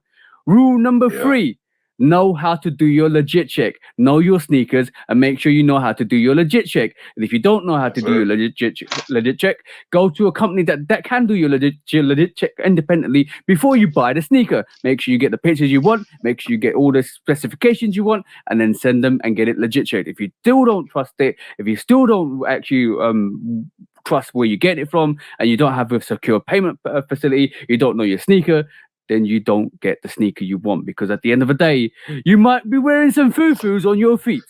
Ooh, child. Yeah, bro.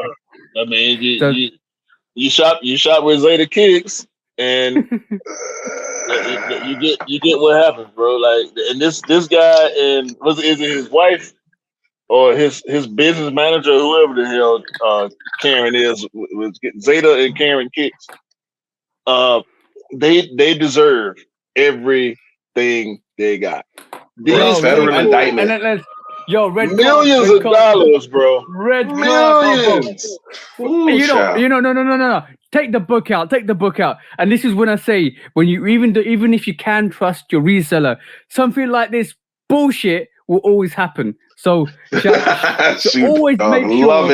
always make sure you have a reliable payment facility that you can actually use, because at the end of the day, guys, you don't want to get caught out in these streets, because there's a lot of people trying to scam you in these streets. So get your verse geared up, and those 3 rules apply for a lot of things that you guys want to do, because basically, make sure you trust the person you're getting it from. It doesn't matter where you're getting it from. Make sure you know how to do your legit checks, and you actually do your legit checks before you buy them, and make sure you use a secure payment facility, because at the end of the day, you don't want to get run up. And especially if you don't have the money to facilitate the purchase, or you do have the money but you can't afford to lose it, because that's one pair of sneakers or one pair of sneakers a month that you get.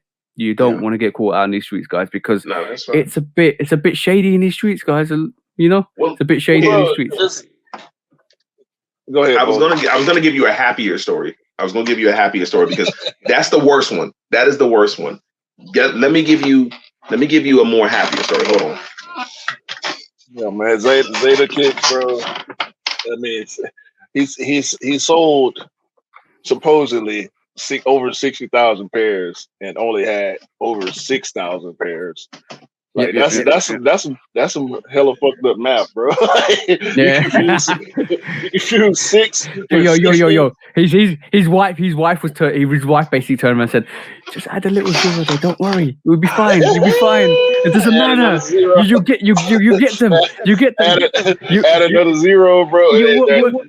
Worst case. Worst case, yeah, we go to prison. Oh God! No. Not that. Run it back. What's he saying? The worst case is we'll just get them from the UAs. Don't worry, guys. Don't worry. I'd rather go to prison. Hey. Yo, I'm not joking. Some of these resellers be thinking like this, bro. All I'm saying is this is why. I'm not throwing any shade to any resellers, but there's really good resellers and there's really bad resellers. Oh, so 100%. this is what I'm saying is make sure you know your sneakers. 600,000 pairs, bro. He pre-sold 600. That's over half the stock. I mean, at least half the stock. At least. Like, come on, bro. Was it 2 million pairs of cool grays? So we're getting close to half the stock. Yeah. It's 600. That's quarter stock. That's quarter stock. Out of 60%.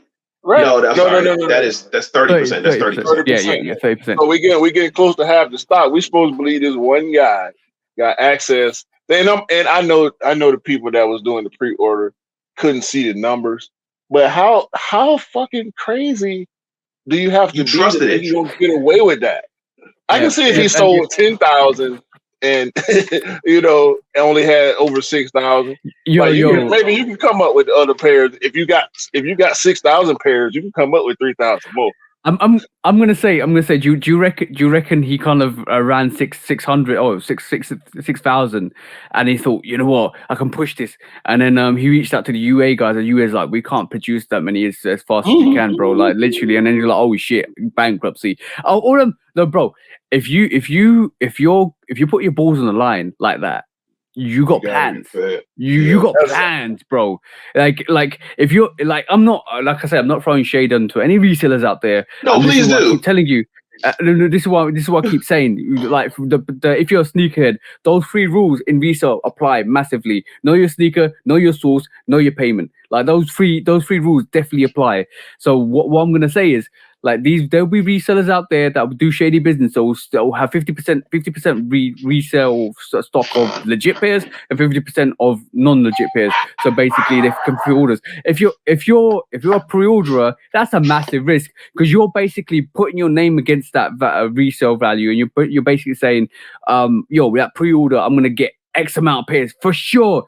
How do you actually know you're going to secure that many amount of pairs unless you basically got to deal with somebody to say, yo, I'm going to give you this amount of pairs. Like this is the time slot. So you like, how do you think Zadea Kicks is actually out there saying, yo, I can guarantee 600,000 pairs? Bro, whole retail chains ain't getting 600,000 pairs. Exactly. You know how is he guaranteeing? How is he guaranteing? Yeah, but how is he guaranteeing? How is he guaranteeing he's gonna get 600,000 pairs? And he got caught short. Obviously, he got short. I mean, that entire situation was something. I can't even guarantee one. I can get you exactly. I can't even. No, bro. We got more than one. Obviously, we got numbers, but I can't guarantee. I got 6. So add another 5 zeros or 6 zeros, 5 zeros at the end of that. You're good, bro. You could be Zadea Kicks part 2. No.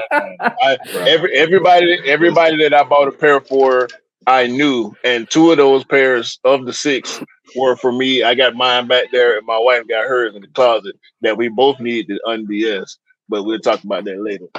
And that's all it is. What's the happy story, bro? Give us that. The happiest story is bad story is was these. Really bad. Yeah, it's these. Where are you? Oh, you're in black. So this shoe has been worn, of course. Hey, listen, I'm not gonna say what it is. I'm just gonna say what it is. I remember walking into a local resale shop in my area, and they had this shoe sitting in there. And I remember walking in, and I looked at that shoe. I said, "Damn, I'm gonna buy that shoe."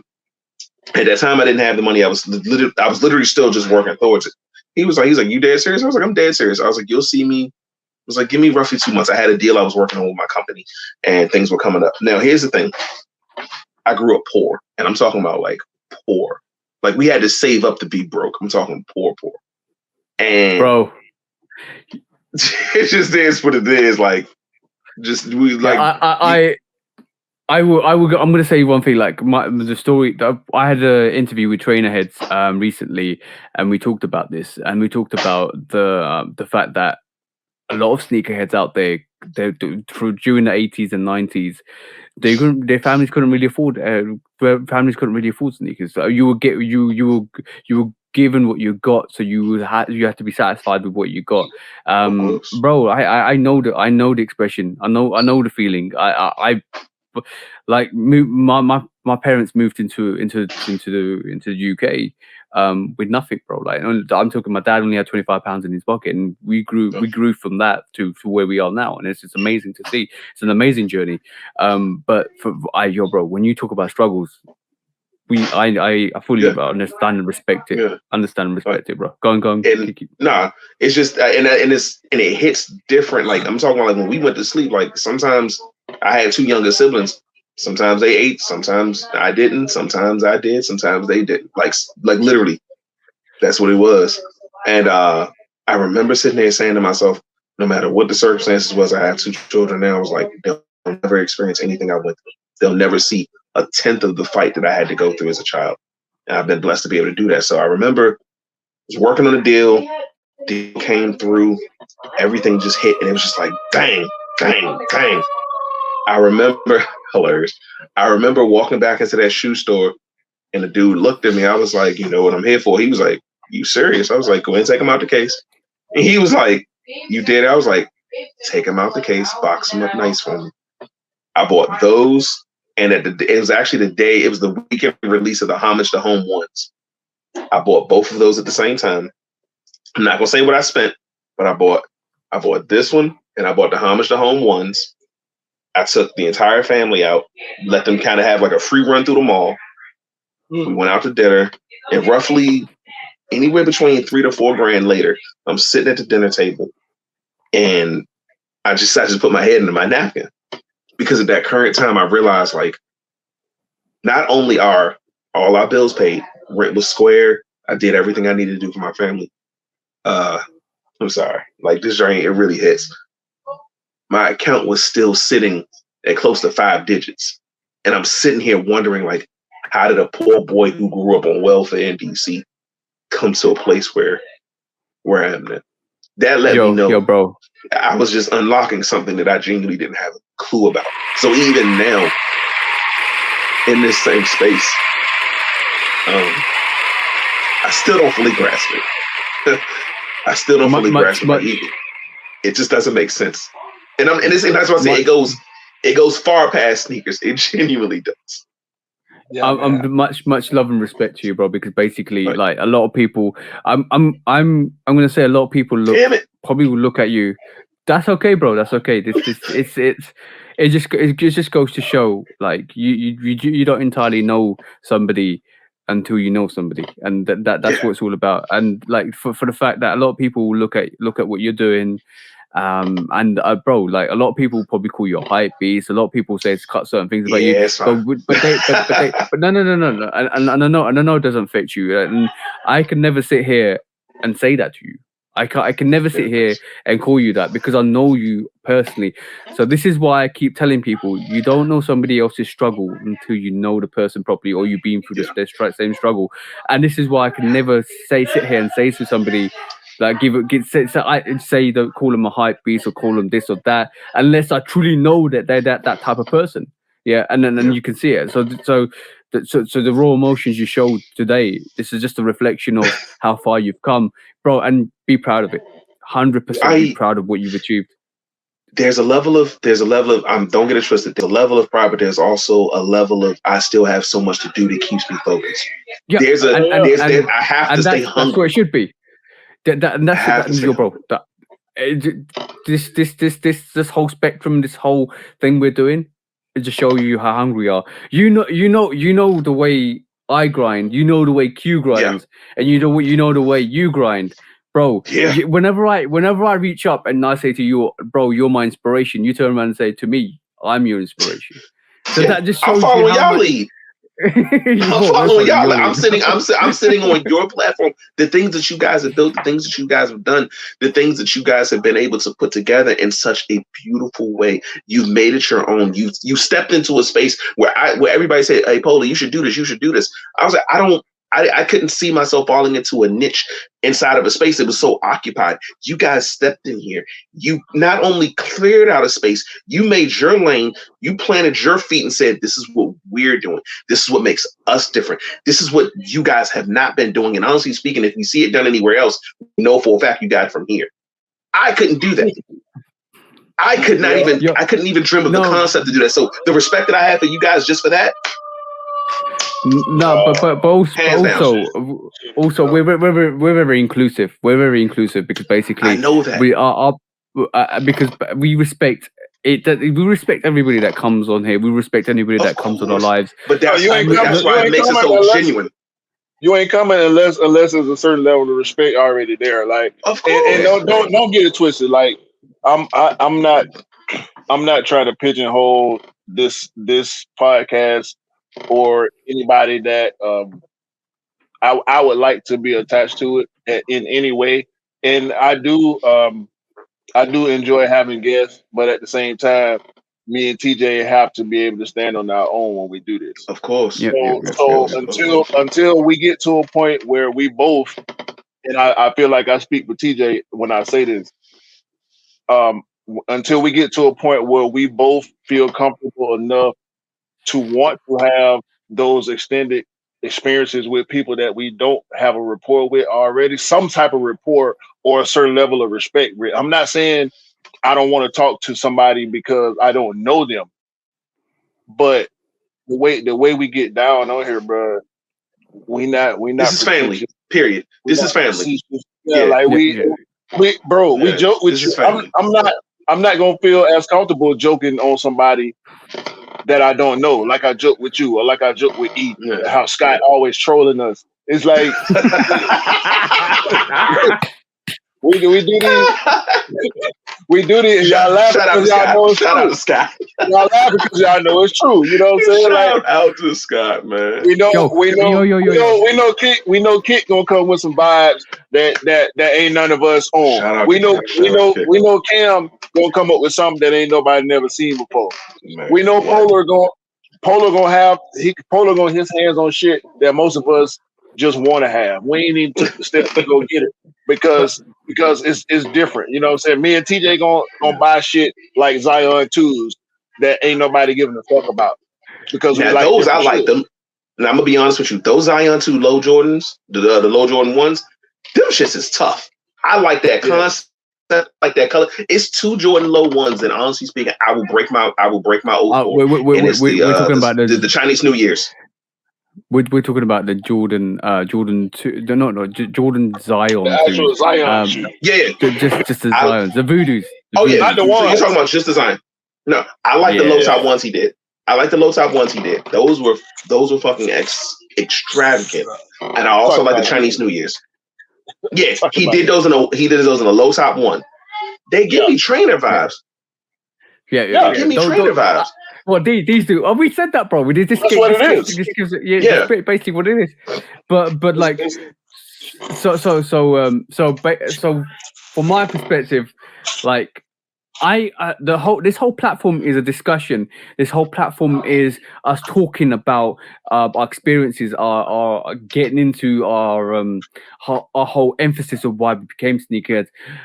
If you can't have a discussion, if you want to shut the discussion down with quick quotes like, "Oh, this is dead, that's dead," or "This is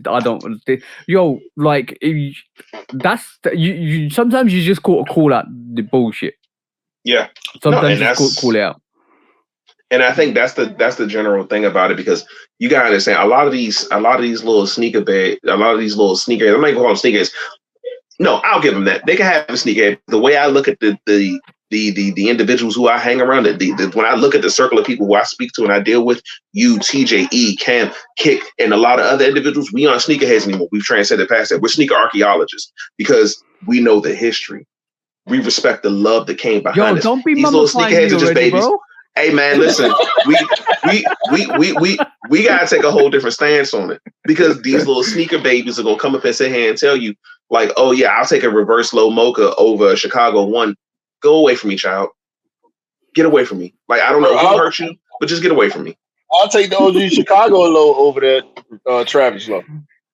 Just saying. Like, just saying. I mean, bro, it's like this. We always try to express diversity on here. Like, we love to see it. Ain't no two sneakerheads gonna be the same, bro. We all three of us like OGs, but then all three of us got shit that the others wouldn't buy. Not that we don't like it. No, but it's not for us. Like you said about certain other shoes, not everything is for everybody. Such as, and listen. This is gonna be an ongoing thing, right? I don't wear slides at all, bro. I do not own a pair of slides. Slides will change your life. Okay. Yeezy slides will change your life. I was about to say, so you just don't wear slides, period, or just like this is my slide right here. This is my slide right here. Hey. This is my slide, bro. Look at bro. You see the materials on that, bro? Yeah. Come on, dog. Yeah. I ain't gonna even think. I'm pretty sure I got hit with one of those a couple times. Yo. The insole, bro. The insole on that, bro. Look at that, bro. Listen. Look at that, bro. Come on, man. Yo, talk to Cam. Cam will tell you everything you need to know about Yeezy slide. But all I'm saying is, bro, like, yo, get yourself. I'm gonna send you a Yeezy slide one day, bro. No, you're not. Yes, I am. No, wait, You just bet that. Watch, don't worry. It's all that me. Shit on StockX. Oh my It's God. on me. Oh that shit on StockX, bro. Listen, we're a different breed, and that's a good thing. Let me tell you a funny story, right? So, long story short, I got 3 slides. I got a Nike slide, I got the Adelaide 22 slide, and I've got the Yeezy slide, and I also got the TK Max Yeezy wannabe. Right, so basically, I showed my girlfriend months ago the TK Max Yeezy wannabe, and I did the comparison. She knows how hard that sneaker is. It's not EVA foam. It's not 95% EVA foam. It's just some wannabe sneaker slide that is basically hard. So she kind of she basically said she had the Nike slides on. I told her to step into the Adelaide 22. They're a bit more softer and comfortable. Then I showed her the Onyx Yeezy slide black versions. And basically I said, put your feet in that. And she goes, they're gonna be. I've seen these already. These are too hard. Why are you wasting your money on Yeezy slides? And I know Q, you're gonna say they're spot on, but it's not spot on, bro. Basically, he's troll. So basically, she basically, I put the slides down. I said, put your feet in that, and she was like, I've already seen these are too hard. You're wasting your money. Slides her feet into my size 12 Yeezy slides. Basically bounces on them, and she's like, why are they so spongy? They're so soft. She's like, this is not what you described on the tin. Like, how comes they're really soft? I said, you want a pair? She goes, yes, please. Yeah. My wife did the same thing. So this is where I knew for a fact that I was creating a secondary secret. Go for it. I forgot to say, she was wearing my slides on Saturday all day because they were so comfortable. I was like, yeah, I was about to put it on Instagram and say, make sure you keep these slides away from your missus. They might get jacked. Go on, bro. Sorry. Dog, bro, listen. When you now here's the thing. When you look at your significant other, before they met you, were they a sneakerhead? No. Exactly. That tells you the influence already. Bruh, this is when I knew things were going left. I sat there and the missus saw when the off-white Sail 4s that came out. She was like, huh, I wanted those. I was like, oh, okay, well, I kind of brushed the thought off. I wasn't thinking about it. I said, yo, I'll wait for the bread 4s to come out. I want those. I want the off-white breads. A year later, never released. A year later, never released. So I was like, fuck it, just break and go and get the sales. The moment I grabbed the sales, like literally shoe in hand, I'm getting in the car, and a bell goes off. Ding. And it was like, you know you fucked up, right? And I was just like, that's hilarious. It's so big. And they look so big. Bruh, I hid that shoe for about 4 days because I knew for a fact if the wife saw it and I didn't get her pair without having it at least set up, I was going to get crucified. Wait, you got yourself a pair and you didn't get hers. Yeah. Oh, come on, bro. I finally brought the shoe in the house. Yeah, no. Facts. I can admit that. Completely wrong. I was L'd out.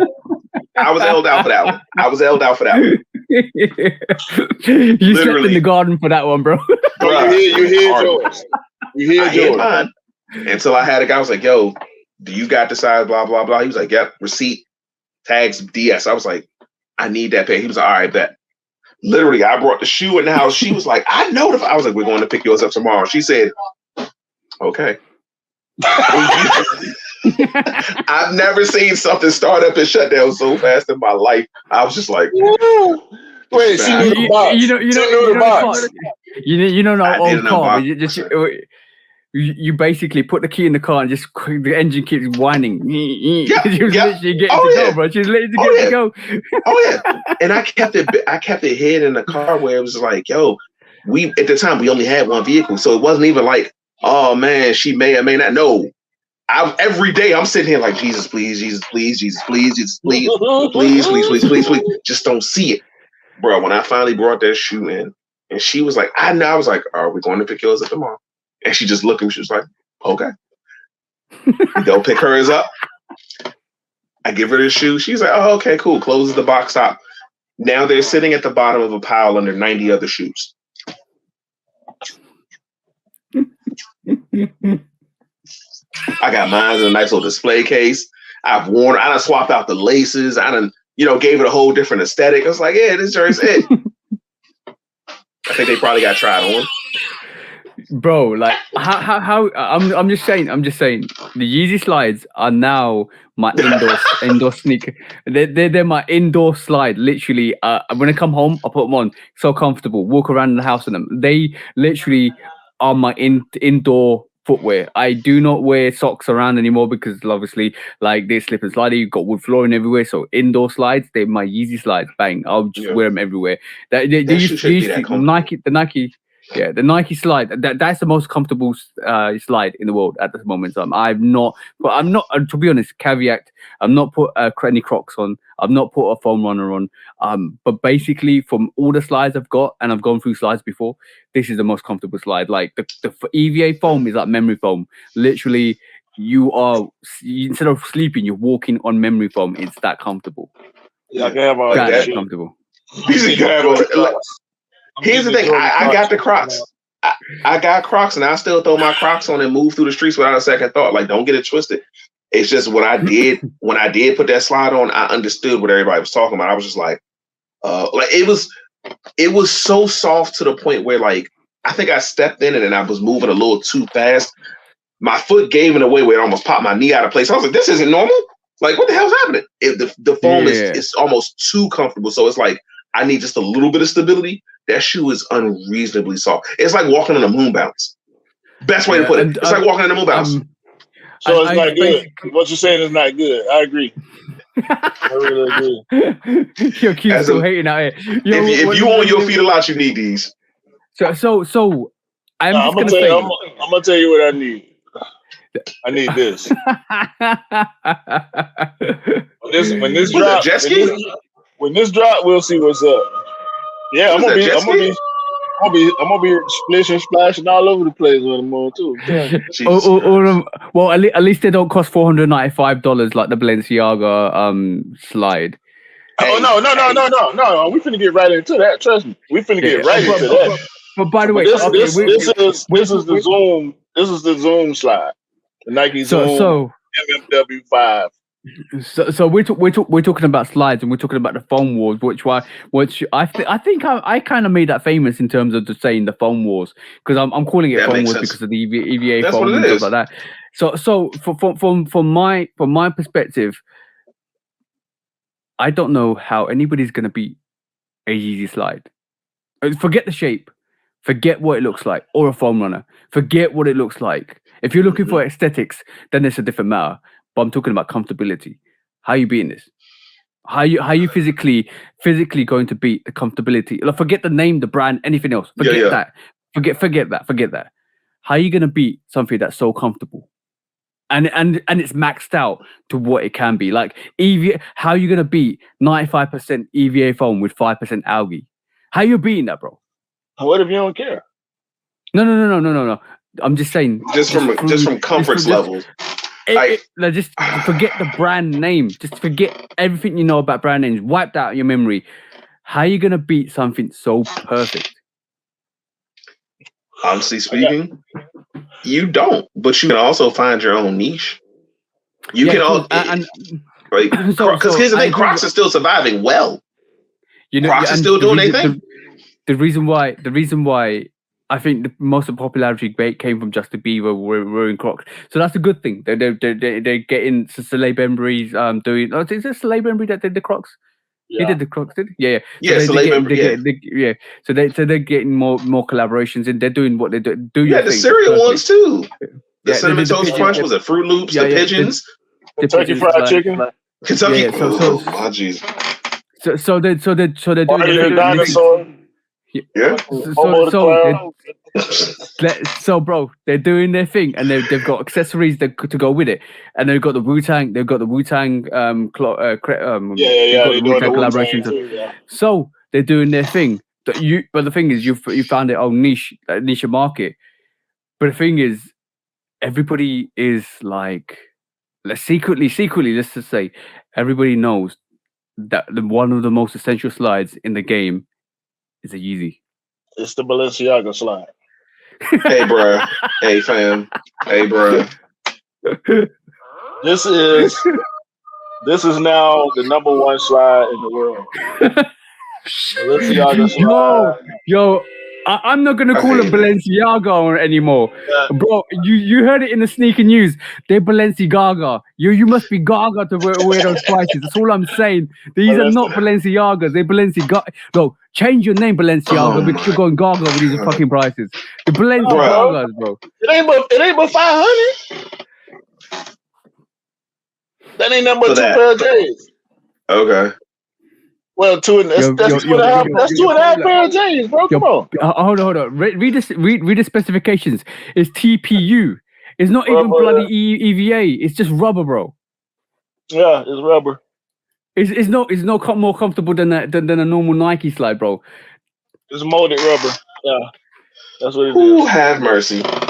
No. But see, y'all think it's a joke. It's thermal. Y'all ain't playing with y'all, bro. Hold on, time out.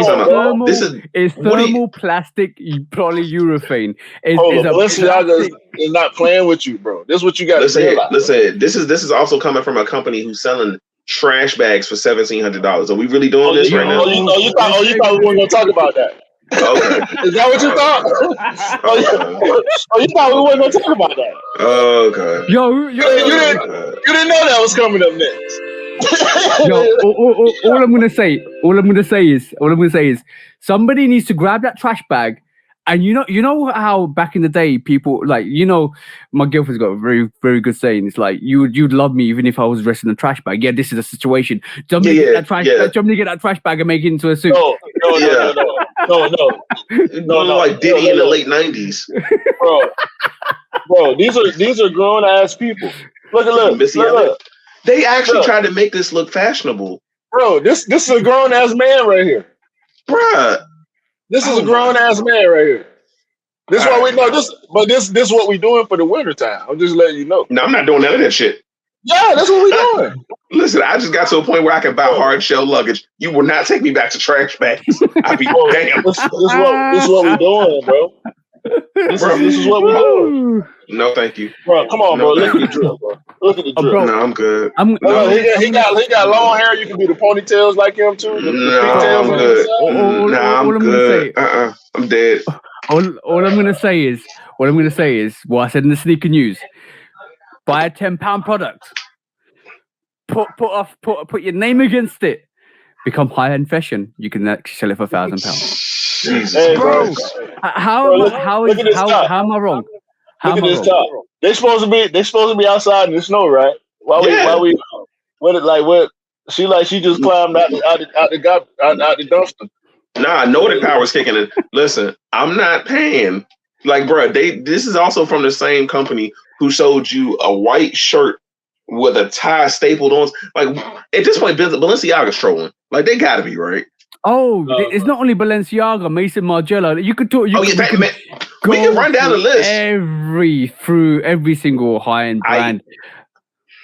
I think for a regular person, and I'm saying regular in the sense of we live a normal life where if you walked outside with a Balenciaga trash bag and you don't get made fun of, the people around you don't love you enough. Yo, I'm gonna say this. Like, they let you buy that because they don't like you.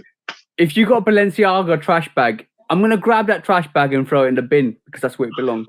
That's where it belongs. Yeah. Like, that's exactly what. Whoever let you buy that bag, whatever your close circle of family is, they didn't like you for real. Like, they're waiting to watch you fail. The same person that's gonna let you buy that trash bag is gonna let you buy this too. Mr. Bailey, yeah. Mr. Bailey, Adidas, collab. Mr. Bailey. I don't know. This is Mr. Bailey. I don't know who Mr. Bailey is, but somebody. It's a spacecraft. It's a miniature. It's a miniature drone. Remote control drone spacecraft. This is why Yeezy is angry. This is why Yeezy's angry. Oh no! This is why Ye is upset. No, bro. That shit was like a robot foot, dog. No. Yo, Polar. We discuss. If you watch the Shoot Up podcast a couple of episodes before, Yeezy ain't mad. He's in on the secret, bro. He's in on the secret, especially when you're earning 50% of all sales. Let's go, because either me or TJ is right about this, right? We talked about this at length, bro. Too long, even. So either Kanye is in on this shit, and he getting his coin off of it, right? Either Kanye is in on this shit, or Kanye is smart enough to realize I don't need to say anything else. Because if I don't like it, it's gonna bring more publicity to it. No, let it die. But I would say just merely the fact that he's earning 15% until 2026 on every single Adidas sale, Yeezy and Adidas, and Yeezy is his company 100%. Right, that's just a marketing tactic to me, because basically, let's just put it this way: the tubular Adidas is a copy of the first Yeezy that he did. Right, the EQT, I think the EQT looks like the Wave Runner. He's not said anything to this day until the slides came out, and then the foam runner versions came out. Or he didn't even say anything when the foam runner versions came out. It's a bit like, why speak up now? Because you want to bring attention to the brand. My personal opinion is, that slide nobody would have looked at if it wasn't for the fact that Yeezy spoke out and it brought more attention to it. So for me, increase sales, increase money. Simple as. You're earning 15% of Adidas, bro. It's in your best. It's in your best interest to hype that sneaker. So that means, he getting 50% of that shoe we just looked at, and he's getting 50% of this monstrosity. I ain't seen this, bro. I ain't seen this. Mr. Bailey. Mr. Bailey. We have to blame Mr. Bailey. Who did this? Whoever Mr. Bailey is, Adidas is letting him do whatever the hell he feel like, bro. All right, listen. I need names. I want addresses. I want phone numbers. I want geographical locations of the individuals who sat inside of the boardroom and said, "You know what? This is what we're going to do. This is where it's at." You know what? Bro. Hold on. You know that. Go back on yourself, bro. The picture of the actual sticker. Doesn't that Adidas badge look like a Transformer? I thought it was. Badge? Yeah, I thought it was the whole time. Yeah, That shoe looks like a tire.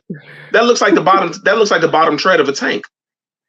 Yeah, it does. That looks like you don't. It doesn't look like you walk forward. It looks like your foot just motorizes forward. Like if you're not running, you gonna fall while you're running.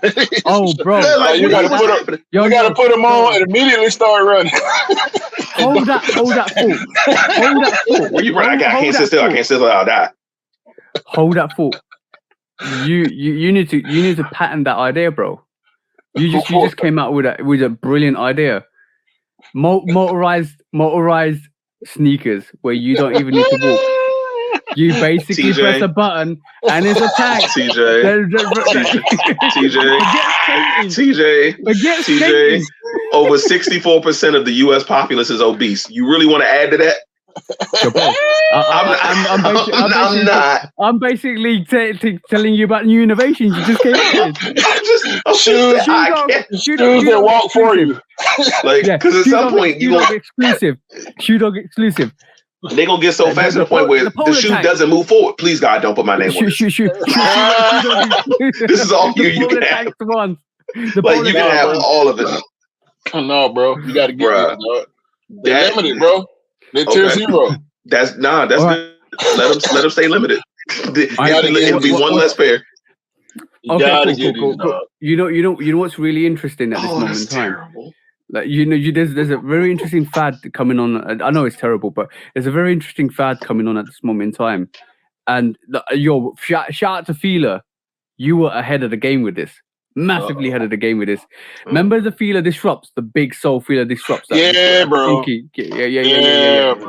Now, how comes we're seeing a shot and it got disrespected because it was a Fila? But if Nike did it or Adidas did it, we wouldn't be talking the same way. But the Fila Disrupts, when they first came out, now we just seen an example of Mr. Bailey. How's that different to the Scorpion Air Max that we're getting? Because that's got a big ass midsole. But see, the Scorpion kind of got a hovercraft vibe to it. I know. But what you see what I'm saying? You see what I'm saying here? Trash. It's like when did this 2-inch sole become 4 or 5 inches? When short women decided they wanted to be taller. And you know what? This is what I'm saying. Shout out to you, Fila, because you actually were ahead of the game on that one. 100%, bro. That is highly upsetting because that's all you saw was short, thin women standing on these things that look like ladders, and you were like, "What are you doing up here? Go back to where you belong." Like you were down there at the shelf. What are you doing? Get out of here! And by the way, dudes too. Now I live in Atlanta. Yeezy slides do the same thing. They need to be stopped. I want all that shit to stop. It can't be stopped, bro. Fila Disrupts.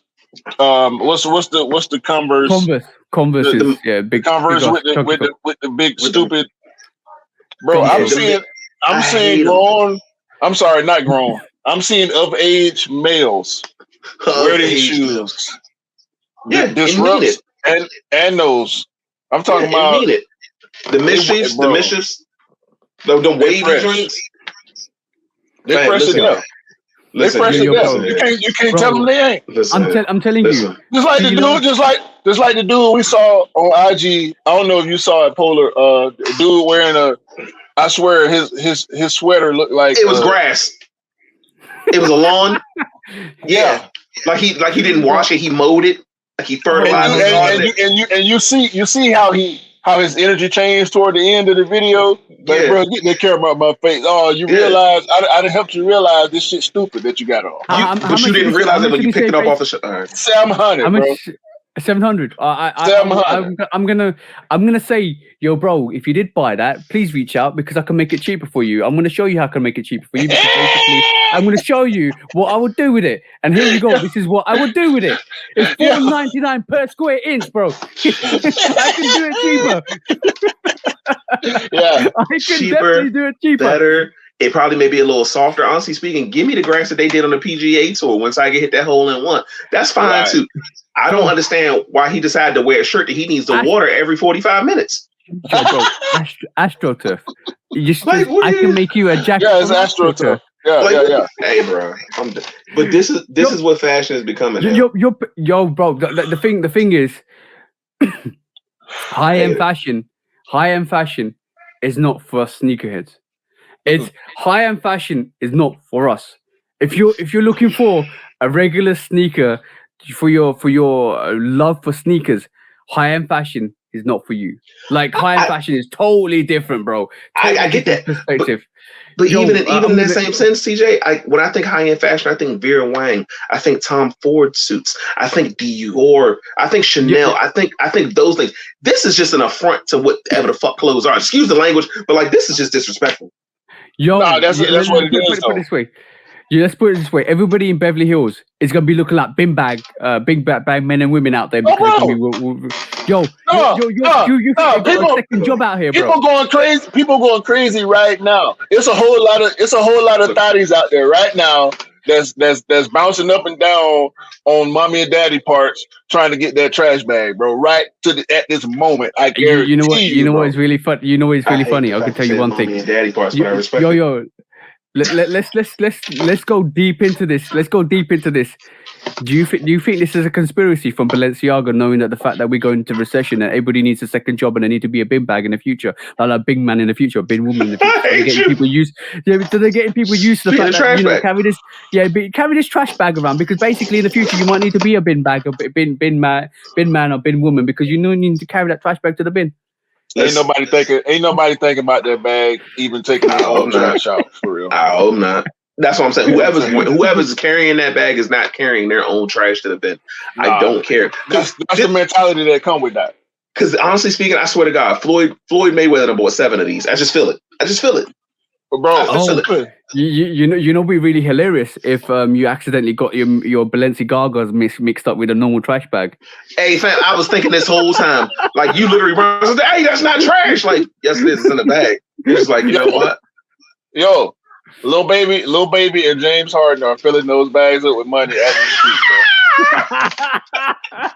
I'm telling you, Lil Baby and James Harden are currently, if they ain't got their bags already, they waiting on them, because we know they both love Balenciaga and these weird clothes and shit. And look, as much as I love Lil Baby music, bro, sometimes he dressed street. Weird. Listen, and I seen Lil Baby in the Lucky Green 13s, and I said, okay, I respect this guy because he talking all this money shit in his music. Obviously, he make a lot of money, a lot of jewelry and Balenci and Dior and all this shit. But when I saw him wear the Lucky Green Jordan 13, that gained so much respect from me to him, as if he needs it from me. But you get what I'm saying, from a sneakerhead perspective, to see him wear that, and then the next post he got on a whole Dior outfit, is like, okay, at least he full circle with it. You know what I mean? He this is also the same man who wore the cement 4s in the DJ Khaled video. So exactly. I follow exactly what you're saying. What I see is there's two sides to every coin. So I'll give him the factor of like, okay, he has to fit in a world with, you know, fashion and all this other high-end trash, but also at the same time you can see that underneath the surface there's where the true shit lies. And I got more respect for that than anything. Them 13 sat, and he probably don't know this, but them 13 sat in the middle of the pandemic. That's saying a lot for that shoe. Like when nothing was going for less than 300 resale, that shoe actually sat on the shelf at retail for a couple of weeks at least. Look at yo. If you're handing out food, you throw some our way, bro. Let's just say if you're handing out food, you can hand some this way. It was selfish. That's really good. How do I get it into the camera? How do I get it into the camera? Hold on. There we go. Take a bite. Yo. I'll be in the second month get ready soon. Do you have anything else for Mr. Bear, TJ? As he over here eating his rich ass sandwich. That sounds very rich, by the way. It's a rich ass sandwich. No, that's a rich ass sandwich. How's it rich? That's a rich ass sandwich. Yo. You know what it reminds me of? You know the Romans back in the day got fed grapes. Like, look at that. You get fed, you get fed sandwiches. Yeah. Look, we have to go make our own sandwiches and use our own hands to eat it. Polar's Yeah, like, man. I'm finna go eat leftover wings and shit. This is what happens when you buy off-white fours. On that note, guys, make sure you drip your a significant other up, because basically it means they will treat you right. Oh yeah, Yes, Lord. Yes, Lord. Oh, so Lord. is it that time, bro? Is it that time? Oh shit! When resale is too high. Damn resellers! Order! When hype beats go too far. These damn hype beasts! Order in the court! Order! When the back door opens. Guilty! It's time for Order in the court! the sneaker court of public Guilty! opinion.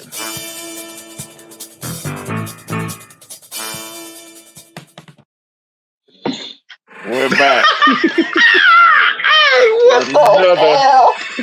Another episode Guilty! of the sneaker court of public opinion. I kind of gather you don't know this segment, bro, because I don't think you've watched this far in the podcast to know this is the sneaker court of public opinion, bro. we got Judge Public Opinion over here, and I am the executioner. Jesus, Lord, be offense. So the first section of sneaker court. No, it's not going to end well for whoever guilty, because the guilty parties will have the lit roller. we go. Every week is different. Every week is different. We're gonna cleanse. We're gonna cleanse the lint off of the sneaker game today. All right? We're gonna leave the sneaker game lint free for this week. Yo, Q. What? Okay, cool. Run it back, bro. What have you actually bought out every single week? Bro, everything that I bring is appropriate. Okay, from the mallet, when we had to stamp out the foolishness in the sneaker game, from the grill brush, when we had to scrub the surface of the sneaker game to get all the grime, the dirt and the grime, and polish up the sneaker game once again like it deserved to be. Okay. Sometimes you have to get a little violent, the knife, when we had to cut out the fat around the sneaker game. Today it's not so bad today. Yo, you forgot one thing. You got one thing. The mincer. Did you not bring a mincer on? Do you pound out the flesh? Yeah. We had to pound it out. After we cut the fat off of around it, we had to tenderize the sneaker game once again for those that truly appreciate the tenderize of the sneaker game. Jesus be that. No, because you brought up the steak reference, right? Yeah, of course. You want the steak to be tender, so we need a sneaker game to be tender once again. Yes, Lord. Yes, Lord. Yes, Lord. And sometimes the sneaker game gets dropped on the floor, or you brush up the sneaker game will brush up against something that it don't need to be in contact with. So 5-second rule. We got to remove that lint off the sneaker game. All right, okay, cool. As we got a guest on, we always let the guests come and bring their court cases. So, bro. Hilarious. Guilty. What's your first court case, bro? Rock with it. The sneaker app in general. This app has been complete and utter fucking garbage. Excuse the language, but God knows this entire application. I can remember the last time I actually got a W off of it, and it was actually 2 weeks ago, and before that, but it was almost a year and a half. I don't know if it's botters. I don't know if it's if they're looking at IP addresses, if they're looking at sellers, or whatever the case is. I need them to fix it. It doesn't feel fair, and it doesn't feel good. Not at all. Okay. Not at all. Period. So tell us. Go on, bro. No, I mean I can agree with Polar. I feel like sneakers is picky. Yeah, I do feel like they watch IPs. I do feel like certain accounts get preferential treatment based on how much money they spend with the company. Yeah, which I also think is some bullshit. Because if I buy a lot of sneakers, let me buy sneakers. Yeah, yeah. But motherfuckers on there buying socks and golf balls and tennis Golf rackets and shit that they're gonna use, shit that they're not interested in, and they'll resell it, they'll flip it just to build equity in their account. It's almost like escrow with sneakers. They Yeah. want you to build up an escrow before they'll let you make a purchase, and it's bullshit. That's very predominant in the confirmed that Adidas confirmed that you have loyalty status basically dependent on how much you bought, so that you got tiers to that level, so you get easier cops on releases. So I think Nike secretly do that as well with their releases. So what has that consequently driven you towards? Reselling. I mean, resellers, better said. Yeah, Just yeah. that's the only natural thing. It's very much one of those circumstances where it's just like, all right, if I want the shoe, how bad am I really going? How hard am I going to work for it? The most recent shoe that I actually bought for resale was the Jackie Robinson Dunks. Incredible shoe. I mean, gorgeous shoe. Would I would have preferred to have it for retail? Of course. Did I buy it for resale? Unfortunately. Was it too badly priced? I don't think so. But it's one of those things where I would prefer to I would just like to see Gotham. Yep. Sometimes just seeing those seeing those 5 letters just makes you it's a little bit of it's like a little light inside of you that just sparks up. Yeah. Yep. So basically on that, bro, like, do you think, like, in terms of the facts behind it, apparently there is a shoe addiction is a thing. The prefrontal cortex of the brain gets triggered when you see a shoe like you like, and this part of the brain is called the collector spot. So that is something that Nike. That's something that Nike play towards as well. So that's basically the Gotham sign triggers your collector's spot, and you basically your endorphins kick in when you see that, and we all guilty of it. Apparently, we all guilty of it because we all want to see it. We all want to live that moment of getting that sneaker. Like, we all do, because we're sneaker enthusiasts. We're hobbyists. We're not like we're not going to sit here and complain, or we're going to sit here and complain when we don't get sneakers, because we really want sneakers we want. And I can understand that whole narrative is driven you the way it's driven you, because from the fact that you become what you become has now, and every time I've actually talked to you, it's always become, I don't need to wake up and have the aggro from sneakers up. I just know that I'll just secure my pairs way before. And I truly understand that if you're in that financial position to do that, I would do that. I wouldn't spend the pre-sale on it. I would just wait and get it later down the line, because I know I've got the luxury to do it. But that like we talked about last week is a massive psychological issue that Nike need to address. It's only going to be a matter of time before there's going to be loads of court cases on their doorstep, because basically people are disgruntled at the fact they can't pick up pairs. But I've noticed a little bit of a trend, and the fact that you did say you won a sneaker 2 weeks ago from the sneakers app, I have seen a trend that the direct to customer services working in full effect. I've won more than I've lost this year on it, I think. From March onwards. But it's so good. So I needs feel a bowl of marinara to dip it into. I feel it's changing with that marinara that you're eating, but like, you know, Dining by Kelly. She did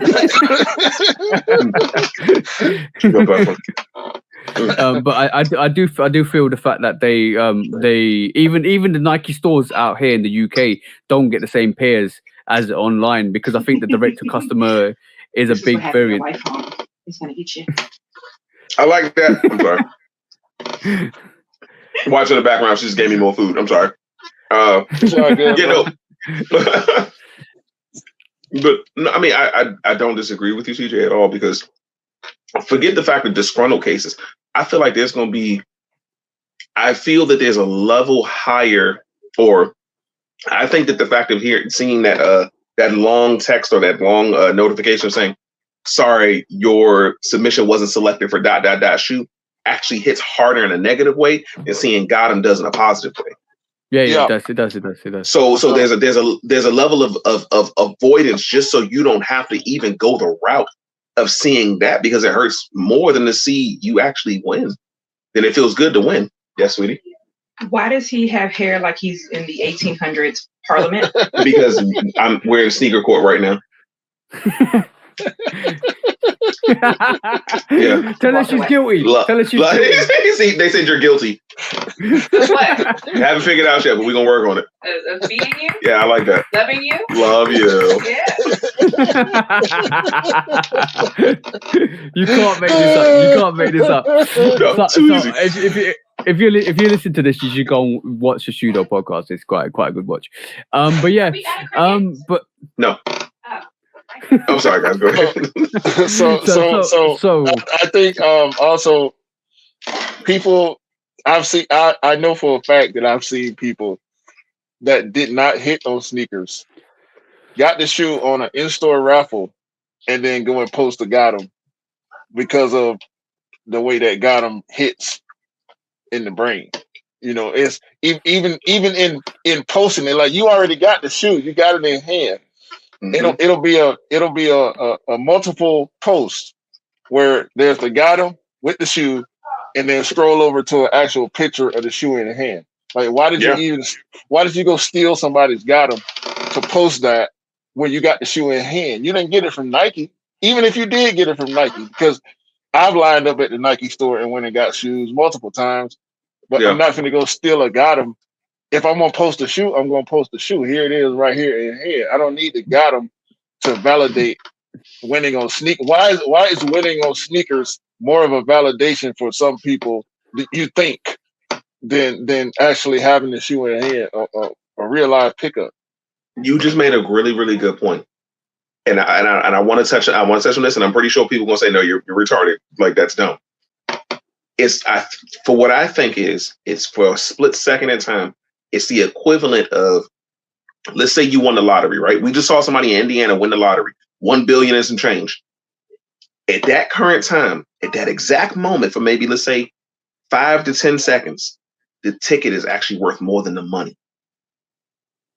It's not necessarily the treasure, it's the key. The euphoria. So the shoe is great. The shoe is incredible. Don't get it twisted. But it's the fact that got him being able to say, I did.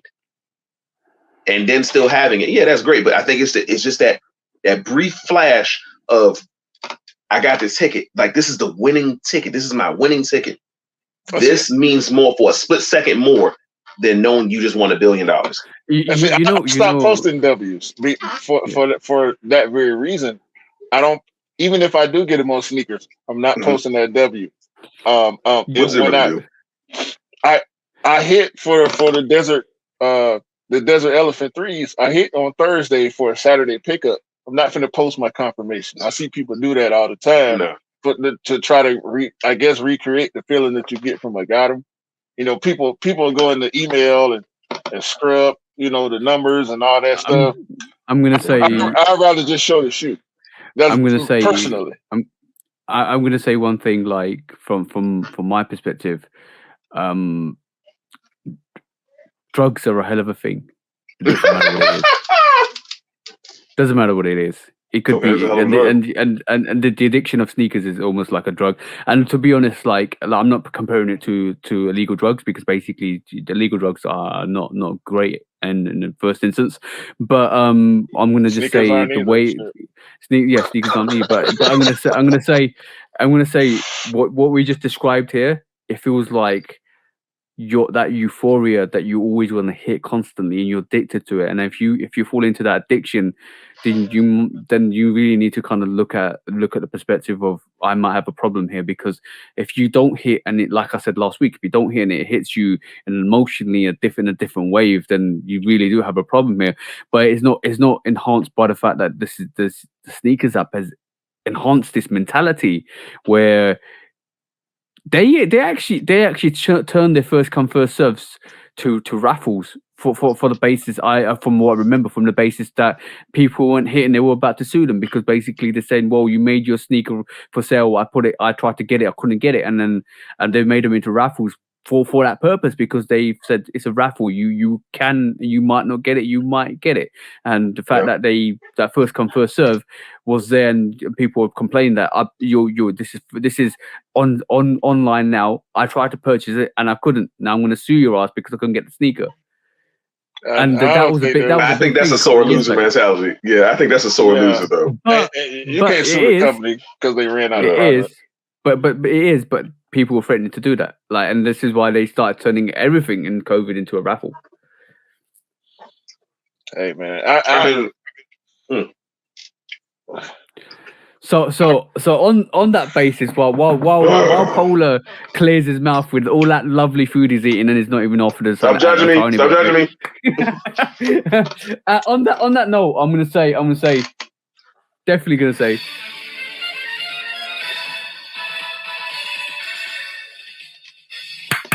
Guilty. Sneakers App is guilty for basically in court of public opinion. That is not in realistic terms, because this is court of public opinion. What people think about you is probably more important nowadays than any law-abiding citizen. But yeah, on that note, court of public opinion. Court of public opinion finds the Sneakers App Nike guilty of a very shady application that allows botters to jump on. But okay, cool. What's the sentencing, bro? What would you like to see changed? What would you sentence Nike to? Honestly speaking, I would sentence them to actually releasing all the goddamn stock that they had. Stop doing shop drops later on. Stop doing reserved in the first place. Stop doing these. Oh, surprise drop. We had a spare 500,000 pairs already. Just kind of stashed off to the side. No, put everything on Front Street. I don't want to have to be glued to my phone every 13 seconds just to see somebody say, oh, they did a shop drop or a surprise release on the reverse low mochas. No. And I don't want that shoe, but I'm just saying in general, I don't want to have to be glued to a situation where I have to receive Twitter alerts, Instagram alerts, Facebook posts, smoke signals, a telegraph, seance for my dead mother. Like, I don't want to have to do that. Like, I don't want to do that. If the release date is July 31st for this specific shoe, release everything you had. Hit it hard. Let it all go. Just drop it. You know what would have been dope, right? If they, this is for this concept now. If they did the pigeon drops, any pigeon drops that they do with the collaborations, they actually got like homing pigeons in to go to different locations, and then basically you have to go to that location to get the ticket of the homing pigeon. Imagine that, bro. Yeah, it'd be a lot more dead birds around here. I will say that.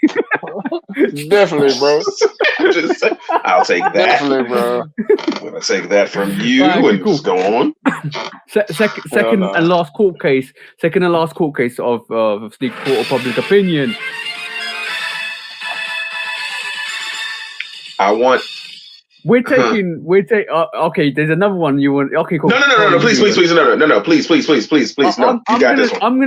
I'm gonna take all the brands to court for basically moving in hype mode, because basically I'm fed up of it. I'm fed up of the fact that you like we just discussed. You release drops like in drips like water taps. Like we don't want this water torture. We want all the stocks out. We want everything up, simple, plain, and personal. We don't want resellers telling us stock level prices and you to say, okay, cool, we're gonna abide by that, but we're gonna give you all the stock 10 months down the line. We want everything out there in the open. You got to realize that these new hype beasts won't be around after this trend is gone, and we'll still be here picking up the pairs, but we want the pairs to be shown. We make more pairs. Really, why? What's the difference in making an extra 100,000 pairs for the people that really want the sneakers?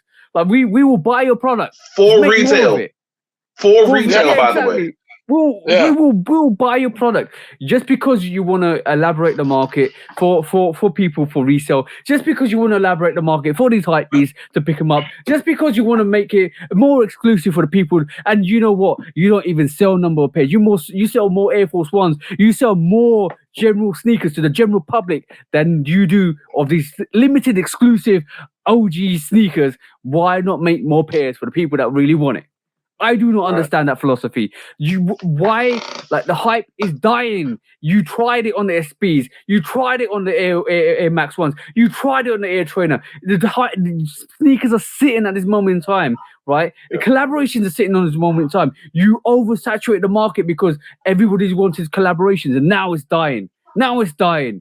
Right now, all the people that are left in the game or will be left in the game in the next couple of years, it's just going to be us stop picking up those sneakers. Why did you do it to yourselves? Why did you just put that gun to your mouth and shoot it? I do not understand why you did that. They ended up at the poker table and they didn't have enough chips to pay it off. They basically went all in with the dud hand. Why? I'm not even talking about Nike. I'm not even talking about Adidas. I'm talking about everybody. Everyone. Everybody. You're moving. I appreciate the fact that you want to bring new audiences, and I appreciate the fact that you want to bring new sneakerheads into the industry, and I respect the fact that you want to basically put new people into the circle of light of the community that you call it is, because it's not a community, it's a hobbyist event. So basically, the hobbyists are always going to be out here when the community is dead and gone. So at the end of the day, guys, do it for the culture, do it for the history, do it for the people that are always going to be here for you guys. Yeah, because we gonna be here. We're gonna be here when all the rest of these hanger owners and people that just jumped at these opportunists, when they leave, bandwagon fans, they are leaving. But see, at this point, situations like sneakers and situations like Confirm and situations like low stock levels and shock drops and restocks and draws on GR sneakers that should be first come, first serve on the app or on the website, they've driven a lot of real sneakerheads out of the game. Yeah. Because of the frustration levels, because of the aggro, because of waking up on Saturday, not Saturday, Saturday. Mm-hmm. I mean, release day actually got a negative nickname attached to it, and Saturday became Saturday because most sneakerheads know there's going to be a sad moment first thing in the morning that's going to lead you down the path of doing shit that you wouldn't normally do throughout the day. You could have had a whole day planned, and because you took that L, now you about to go around hunting for this sneaker. Bro, I'm gonna say your James Young, Scott, Billy, Andre is not gonna remember the sneaker that their dad got 20 years ago. That in 10 years time, they're not gonna remember the sneaker that their dad got because their dad wears it. They're not gonna remember the sneaker that they Joe. When's the last time any of these youngsters, I'm talking youngsters, basically went out and went to the shop and picked up a pair and hunted for sneakers, bro? When was the last time we were able to go to the shop and pick up a pair? I can. I do it all the time. I hit up Champs yesterday.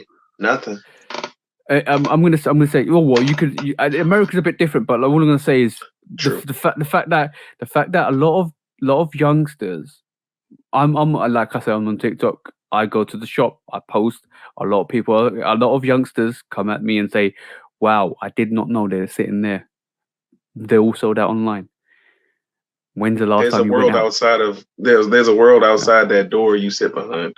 There's a world outside of your screen. It's frustrating to see. It's frustrating to see. And you know what? I'm not digging every youngster. Shout out to your cousin, bro. Shout out to your nephew, bro, Kevin. Great up and coming sneakerhead. 19 years old, and he talks like he acts. He's got his head on his shoulders like us. Right? Yeah. No, he choose OG over everything, bro. Like there's exceptions. There's still people discovering themselves. Great. Keep discovering, keep learning, keep developing, keep becoming the best sneakerhead you can be. But like there are people out there. I'm talking about the opportunists. I'm talking about the fact that the companies are moving to the opportunists because they know that's an easy sale. The fact that some of these sneakers are sitting, but they all act like they're sold out on their sneakers app or their Confirmed app or their websites, basically because they know the next release will get sucked up easily. Like I'm not foolish, bro. I know how the industry works. I know how business works. I've seen it. I've talked about it. I've done it. Like I literally, you know what the situation is. You know why they do this. But bro, you're losing your core fan base. You're starting to lose your core fan base. They don't care. Because honestly speaking, if they cared, they would have stopped viewing us as $1 a long time ago. Because if that was the case, the prices wouldn't be getting raised the way they are. If that was the case, we wouldn't see a steady increase and decrease, a steady increase on price, but a decrease on stock in itself. Yeah, it wouldn't be what it is. But and I digress. on that note,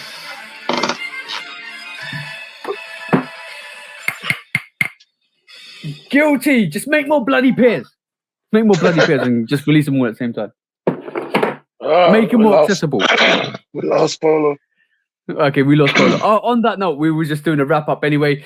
Yeah, thank you. Polar does come on by the end of this, but it'll be good to kind of just say bye to him. Anyways, he's back. Bye, apologies, fellas.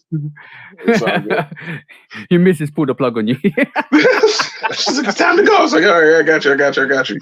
Cool. All right, cool.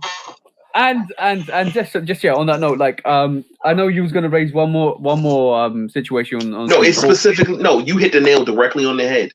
You hit that nail directly on the head. And that's what it honestly came down to. Like, actually stick to what you know, because you're killing off the people who made you here. Yep. Yeah. You can't like a lot of people talk about history with us. A lot of people talk about why is it so important that we always look at history. Especially youngsters, especially the new sneakerheads.